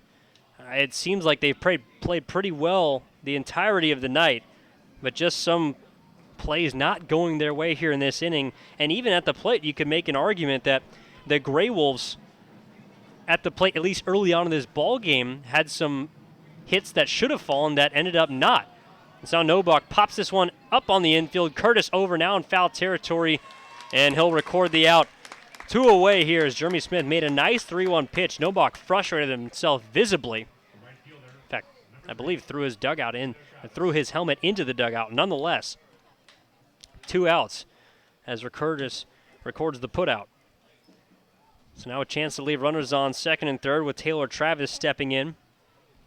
Travis 0 for 2 with a couple of strikeouts as well as a pair of walks and an RBI. So Taylor in the open stance now wags the bat. Big swing and a miss there as he's come up with error quite a few times tonight. A total of now 39 strikeouts on the season for Taylor Travis. Only hitting .213. However, is tied for appearances with a total of 31. Actually, a Mount Hood Community College member of this, the Saints, So a member of the Mount Hood Community College baseball team as he laces this one back off the screen, 0-2. And in his last 5 games coming into tonight, had struck out a total of 9 times. So a total of 11 now in the past 6 games, almost averaging 2 strikeouts per game. Not something you want on your resume here. As the 0-2 on the way. Change up too far outside, glove by Cairo here 1 and 2, and an opportunity for the hat trick. We saw the hat trick come from a member of the Grey Wolves offense last night in Josh Adams. I'm sure not proud of that. And now an opportunity for the Grey Wolves to essentially deliver the favor here to Travis. So now the 1-2 on the way from Smith. Swung on and missed. Fastball in the outside corner, and he does it. Goes down swinging for the third time tonight as Travis is retired, and Smith strands 2. But not before the Knights strike for 2 more on a couple of strange plays. An inadvertent kick off a drop third strike results in 2 runs for the Corvallis Knights as we head to the bottom of the 8th here at Osland Field. Smith, Mitchell Jr., and Curtis when we return here on Gresham Grey Wolves Live. I'm Evan Giddings. Corvallis 7, Gresham 3. It's a howlin' good time down at the Lucky Pint, where we have 30 rotating taps, happy hour all day on Sundays, fishbowl Fridays, or just come down and fill up a growler. The Lucky Pint is the home of Gresham Grey Wolves. Honor service members with a 20% discount every Monday. Check us out on Facebook to see our latest cocktails and craft beer list, and then come in and see for yourself what all the excitement is all about. Located at 1888 Northwest Fairview Parkway in Gresham, your locally owned place for craft beer and cocktails in Gresham. If you are looking for an award-winning institution of higher education that is touching lives in many ways, look no further than Mount Hood Community College. For 50 years, MHCC has been an economic engine that brings hundreds of millions of dollars into our community, while also providing great educational services to area residents. No matter what you're interested in, MHCC has a place for you. To learn more, visit our website at mhcc.edu. Mount Hood Community College, transforming lives, building communities.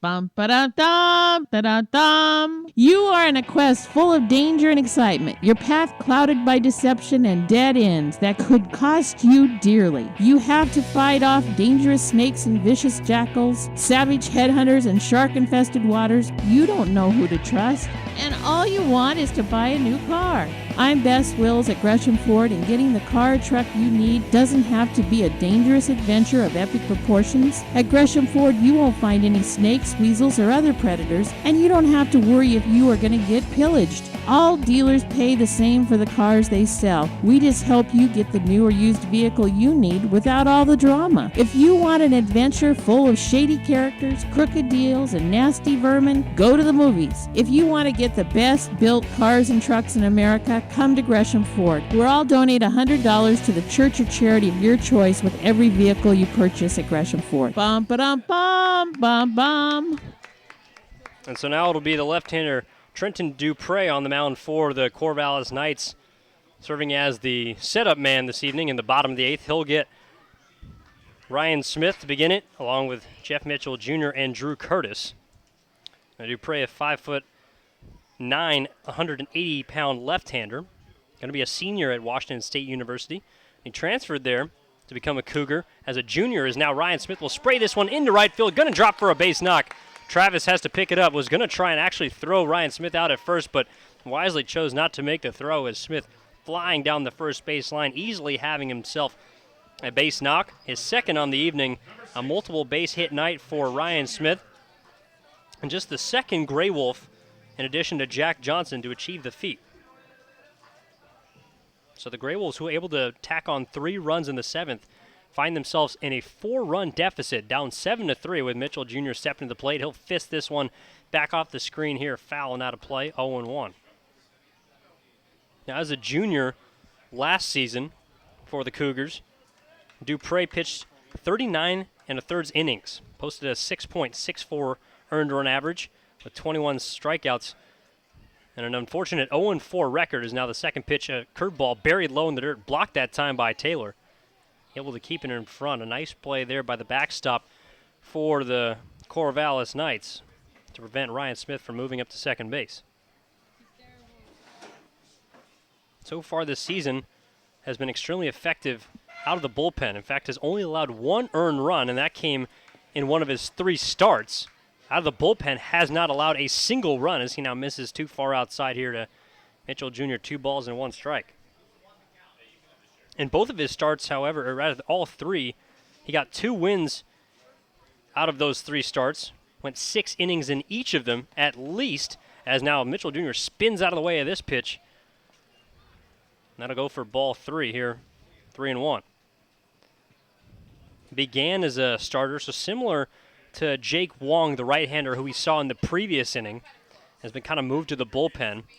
In his last 5 appearances, all have been as a reliever. And now Mitchell Jr. takes ball 4, fastball low. So a single and a walk here, possibly setting the tables. It looked like Gresham was staged for an even bigger inning than the last one, although certainly should consider 3 runs a success. Had the bases loaded, or rather runners on second and first with nobody out after they had already scored 3 runs, and then unfortunately Cardinale grounded into a 4-6-3 double play, followed by a strikeout from Adams, ended that threat. So that'll be Drew Curtis, who started off last inning, to the plate as he waves over a changeup 0-1. Curtis singled to begin that 7th and eventually came around to score on the Dylan Doherty single to right. But Dupre,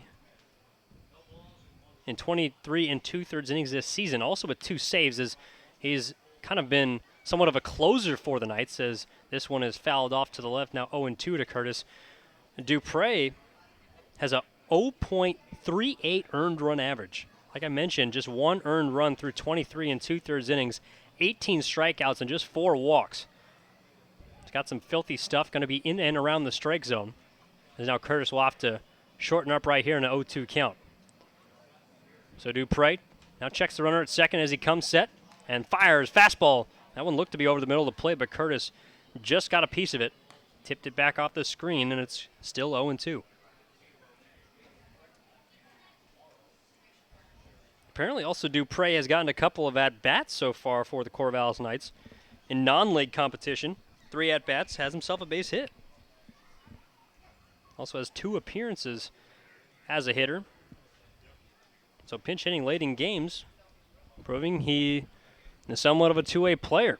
In fact, there's been a member of the Grey Wolves that has an at-bat themselves, Gabe Benavides, as now the 0-2 swung on a miss, backpedaled down to first base, but not in time as Mitchell Jr. in with a head-first slide. Came up a bit gingerly, but appears to be okay. Shaking off that right wrist as Curtis down on strikes for the first out of this inning. Always kind of dangerous when you go in head first. You risk kind of jamming your wrist, especially going hard back into the bag like Mitchell Jr. had to do. So now Matt Cairo will step to the plate. The catcher for Gresham had a broken bat base knock up the middle in his last at-bat. Ended up coming around to score on the 2 RBI single off the bat of Jack Johnson. Is now a fake pickoff attempt back to second base. Shortstop Atwood was home, but no throw there from the pitcher Dupre. Now Dupre has kind of been all around. He's been to Murray State, over in Oklahoma, his freshman year, and then eventually transferred back to Washington State, and so has been all over the country, originally from Yakima, Washington, as Cairo fouls this one off in the first pitch of the at-bat. So has seen a lot, kind of been there and done that, and certainly has served as an elder member on this pitching staff for the Corvallis Knights. A lot of young faces, or youthful faces, I have to say, predominantly underclassmen. In fact, just going through their roster today, the majority freshmen and sophomores, along with a couple of high school seniors, like I've talked about throughout the broadcast. There's now a backdoor breaking ball in for strike 2 here to Cairo. He's down in a hole. In fact, one of those high school seniors playing third base tonight for the Knights, Scott Ogren. Nonetheless, Cairo will step back in the box. Gonna have to focus up here. Kind of chokes up on the bat a little bit. Runners on second and first. Atwood holding Smith at second. Now the 0-2. Fastball just off the outside edge. Dupre thought he had strike 3. Nonetheless, we'll have to refocus here, as will Cairo, as he has second life. Casey Cunningham, the left-hander for Gresham, continuing to warm in the bullpen for the Grey Wolves. Although in order for him to effectively come in and hold whatever type of deficit they're at, they're going to need to score some runs, as Cairo now takes strike 3. A late call there by Anderegg as the ball was just above the belt. Nonetheless, called for strike 3. And you can see the frustration there, not only on Matt Cairo's face, but also the third base coach and head coach, Justin Barkas, kind of taking off his helmet. And I think that stems back to the previous inning, as Cairo now goes down back-to-back strikeouts here for Dupre with Jordan Barkis, I should say, coming to the plate.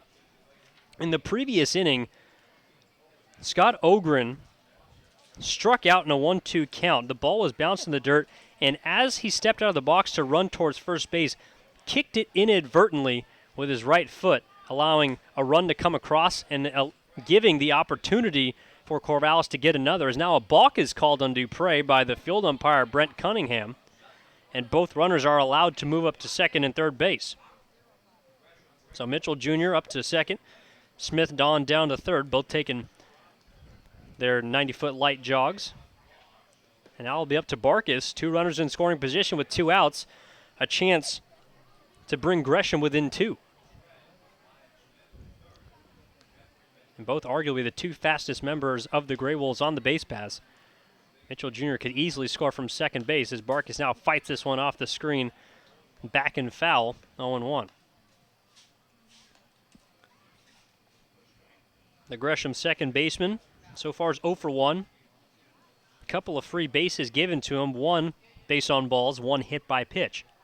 Also 1 run scored, as he was the 3rd member of that trio to score back in the 7th. Now the 0-1 on the way. Fastball on the inside corner for strike 2. So Dupre, as advertised, apart from that walk, only his 5th of the season to Mitchell Jr., has been pumping strikes throughout this inning all night long. So the 0-2 now coming. Big breaking ball right down the heart of the plate. Froze Barkis, and that will end the inning. Strikes out the side after allowing back-to-back base runners. Dupre gets out of it. And as we'll head to the 9th, coming up for the Corvallis Knights, that'll be the middle of the order. 3, 4, 5, Atwood, Taylor, and Kale when we return here on Gresham Gray Wolves Live. Corvallis has the lead, 7-3. Finding the right dentist for your young children can be challenging. At Gresham Pediatric Dentistry, we understand the importance of helping your child feel comfortable in the dental chair. Since 2007, Dr. Jiyoung Lee has helped many young patients in the Gresham area, and she can help your child too. Request your appointment today at GreshamPediatricDentistry.com.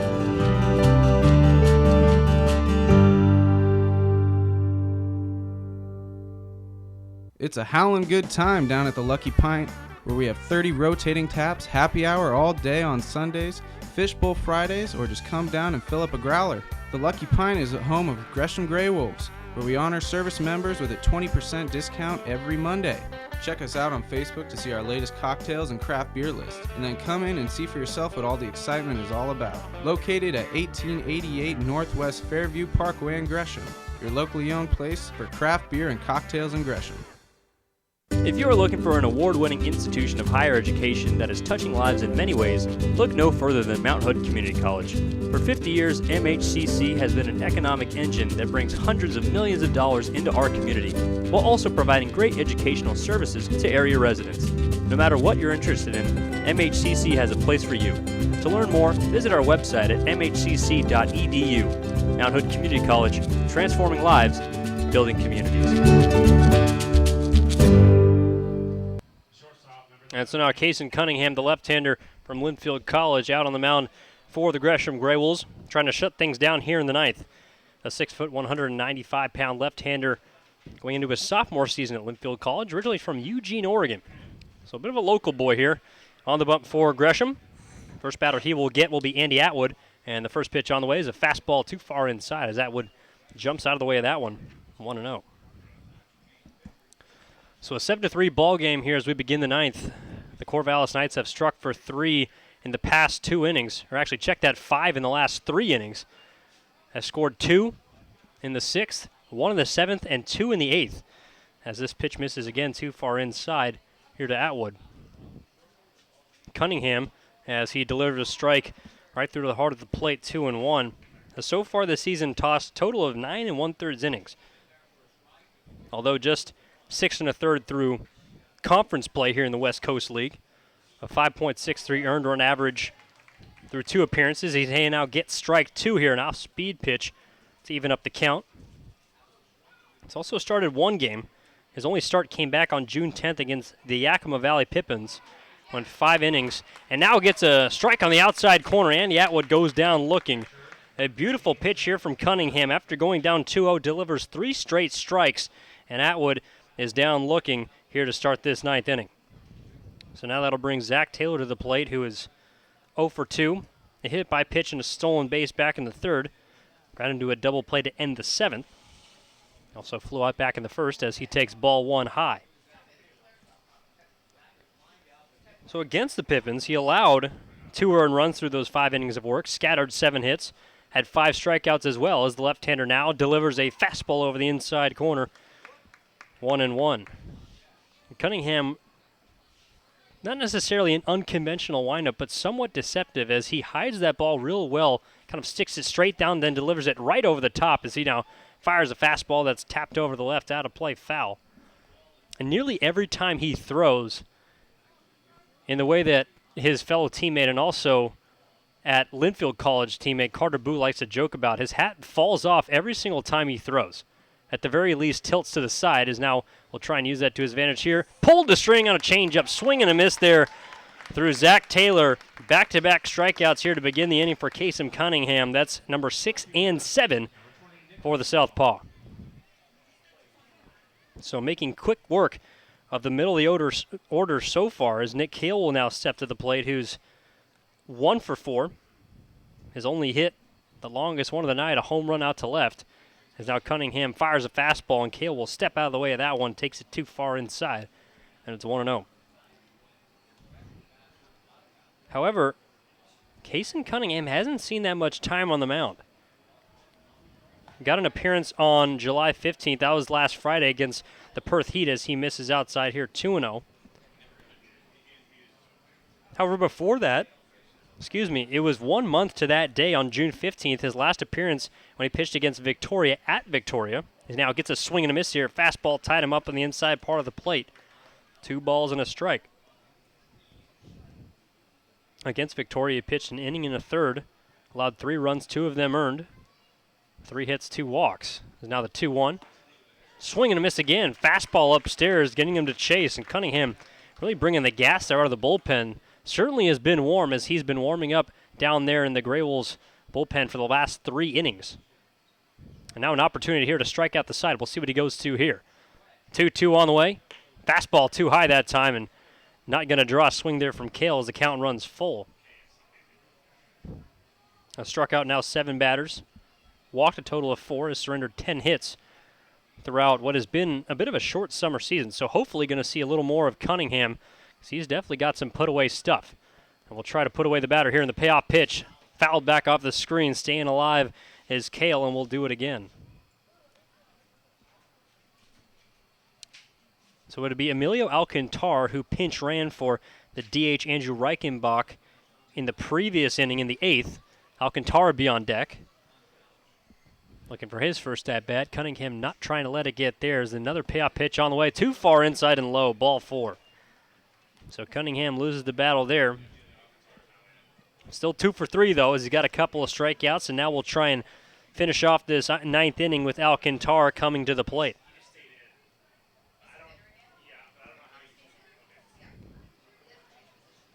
So Alcantar last night was 0 for 3, playing right field. Coming into play a .211 batting average in 29, now 30 appearances. As he had the second most at-bats coming into play as he fists this one back off the screen for strike 1. 109 at-bats so far, so Alcantar definitely getting his chances, but has not played that well as of late. In his last 5 games, just 2 for 15 with 4 strikeouts. A 133 batting average, and has only been on base 3 times from walks, as now he takes ball 1. And also marks the end of the night for Reichenbach, who ended up 1 for 4. A single, although doesn't get credited with the run score, Alcantar will. Also with a stolen base already. As the third pitch of the at-bat on the way, breaking ball too far high from the hand of Cunningham. And it's 2 balls and a strike. Reichenbach had a ground out, struck out looking, as well as a fly out. Alcantar not necessarily a big hitter, but the first lefty-lefty matchup here for Cunningham as this pickoff attempt not in time over to first base. No tag there from Curtis. On deck would be number 10, Roman Garcia. He scored 3 times tonight. As now the runner on the move, Cairo to throw down to second base, and they got him in a rundown. Throw back to first, and it is in time.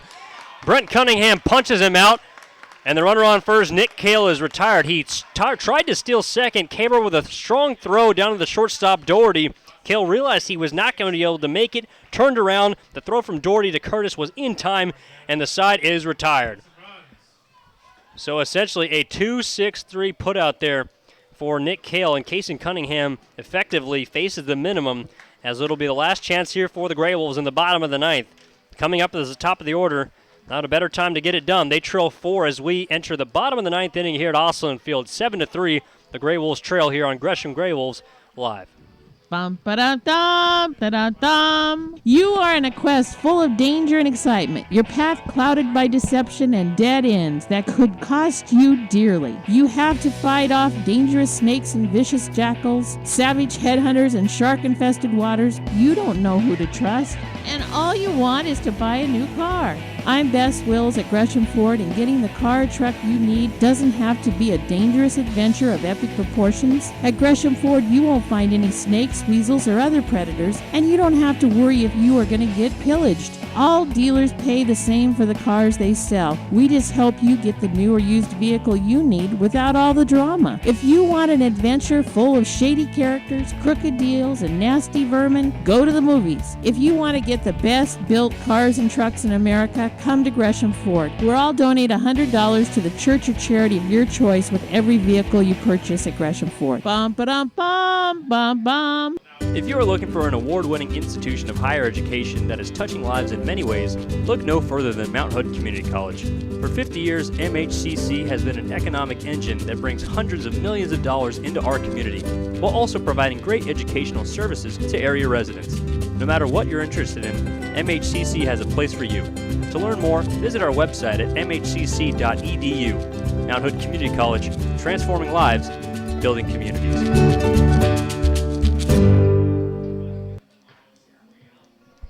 And so now as we head to the bottom of the ninth inning here at Osland Field, the last chance for the Grey Wolves. They trail by 4. 7-3 is the score here between the Corvallis Knights and your Gresham Grey Wolves in the second game of this 3-game series. Looking not to go down without a fight, it'll be Dylan Doherty stepping to the plate against the new pitcher on the mound for the Corvallis Knights. And first pitch swinging as Doherty lifts this one down the left field line, and over to get it is the left fielder for the Corvallis Knights there, Nick Cale. Trickling down up the left field line, still able to tiptoe it and make the catch. And quickly there's one away. Didn't even get a chance to introduce the new pitcher for Corvallis, number 32, Craig Colin. The tall right-hander on the bump. So far this season, has pitched in 4 games, has made 2 starts. So as he fires in a strike now to Jack Johnson, 0-1, the way that it appears that a lot of this pitching staff has been used by head coach Brooke Knight is they've been able to kind of utilize both the relievers and the starters in multiple roles as he now buries another strike on the inside corner. Colin wasting no time here. So far this season has pitched in 6 1/3, 3 strikeouts to 3 walks and 9 hits allowed. As he now bends a curveball over the outside edge and swung on and missed by Jack Johnson. 4 pitches, 2 outs here for Craig Colin. In a non-save situation with 4 runs in between both teams, it'll be now up to Mark Cardinelli, the last chance for the Grey Wolves. And Colin, coming off of his worst outing of the season against Cowlitz on July 16th, gave up 3 earned runs in 2/3 of an innings, 6 hits as Cardinelli takes a fastball outside, ball 1. Doesn't have any saves. So maybe an opportunity to kind of regain some confidence here as Cardinelli sprays this one through the left side past the diving Ogren over at third base. And Cardinelli has collected his first hit of the night. So a good sign there for the DH. Getting back in the hit column. Number 8 now for Gresham. That'll bring Josh Adams to the plate, who already has 1 single himself tonight, as he's 1 for 3 with a strikeout as well as a line out, including a walk. So now getting a first look here at Craig Colin. And throughout these first 2 games, Corvallis has now used a total of 9 pitchers. So at the very least, looking further down the road, Gresham getting a glare at every or nearly every single member of this Corvallis pitching staff. As a nice changeup there over the heart of the plate, gets in for strike 1 here against Adams. Colin also not unfamiliar with Corvallis, as he played last summer with them as well. Pitched a total of 15 1/3 innings.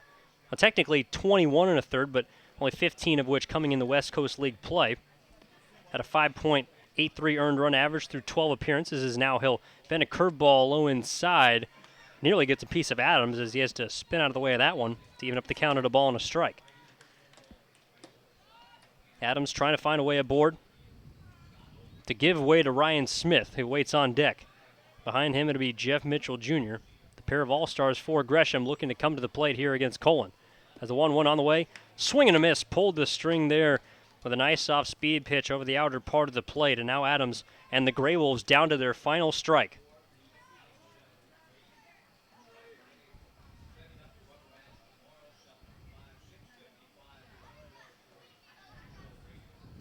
And so now, possible last pitch of the ball game, 1-2 on the way, but Adams staying alive a little longer. Takes a fastball high here, 2-2. As Cardinale over at first base, they're going to give him second base if he should choose to take it on defensive indifference, but at this point with a 4-run ball game, will not make a difference at all. So Adams will choke up a bit on the bat. Going to have to shorten up here. 2-2 with 2 outs. And this one high, belted down the right field line, but hooking foul. Way foul, in fact, down the right field line. Giving chase was Travis, the right fielder, but to no avail. As right off the bat, you could tell that one was going to be deep into the night, over on 17th Street, in fact. And also, kind of an interesting move here by Corvallis, starting to warm up a left-hander down in the bullpen, continuing to throw, even with just one possible pitch left in this ball game. So my guess would be he's possibly throwing a bullpen, looking forward, maybe trying to get some work in advance of tomorrow's foreseeable rubber match. As now this changeup misses too low here to Adams. Anderegg, the home plate umpire, obviously didn't want to ring him up and get this ball game over with on a called third strike, as the count will now run full. So Adams takes the deep breath, steps back into the box. Colin checks the runner on first, although there's no one there. Payoff pitch on the way, runner goes, fastball low and in. Ball 4. So Adams extending this game just a bit longer here, possibly giving Gresham a bit of life here with Ryan Smith coming to the plate. And those insurance runs looming large here in this game, the 2 of which coming in the 8th. Thanks to the drop third strike gone wrong here for Gresham. Inadvertently kicked off the leg of Scott Ogren that allowed 1 run in Alcantar to come across, and then gave Matt Kelly the opportunity to get a bunt single, a bunt RBI single that brought in Roman Garcia. And at this point, it would be a 5-3 ball game should that one play had not happened. But can't look back now as Ryan Smith, first pitch swinging, high fly ball into shallow left field. This should do it. In coming the left fielder, Nick Kale, and he makes the catch, and that's the ball game. The Grey Wolves fall 7-3 here in the second game of a 3-game series at Osland Field. We'll join you tomorrow for the rubber match here of this series between the first half champs of the Southern Division and the West Coast League. And currently in first place in the South Division, the second half of the West Coast League, the Gresham Grey Wolves. So nonetheless, that will conclude our broadcast here tonight. Going through this ball game and recapping it real fast for you. The Knights struck first in the second. A pair of base hits from Garcia and Ogren, followed by an RBI walk with the bases loaded from Tyler Travis. Then Andy Atwood, a single through the left side, brought in the second run. At that point, it was 2-0. The Grey Wolves were stagnant up until the 7th, but the Knights continued to add on. In the 6th inning, Nick Kale got things going with a solo shot out to left. Then after Roman Garcia was hit by a pitch, stole second base and advanced on a Matt Kelly single. That at the time made it 4-0. And they made it 5 after a single from Kyle Nobach. Stole second, advanced to third on a pass ball, and then an Andy Atwood RBI single again. He had 2 RBI singles tonight, brought in the 5th run of the ball game. The Grey Wolves tried their best to come close and draw within 2 as Drew Curtis, Matt Cairo, and Jordan Barkas all scored after reaching on 2 walks and a single. Then Dylan Doherty had an RBI flip job into right field. That scored 1. Then Jack Johnson singled through the left side to bring in 2 more. At that point, it was 5-3, but then Corvallis took it out of reach in the 8th inning. With 1 out, Andrew Reichenbach singled to right. Then the pinch runner, Emilio Alcantar, came in, advanced to second on a single by Roman Garcia. After a double steal put runners on second and third, Scott Ogren struck out. The ball was kicked down the first base line in foul territory inadvertently. Couldn't do anything about it. The Grey Wolves unfortunately gave up 2 runs because of that inadvertent kick after Matt Kelly singled back up the box. And that put things out of reach and gave us our final score here as the Grey Wolves fall 7-3 here to the Corvallis Knights. We'll be back with you tomorrow here at 7:05 p.m. first pitch. Pre-game show at 6:55. I'm Evan Giddings here on Gresham Grey Wolves Live, wishing you a great night. Hopefully you can come back and give it tomorrow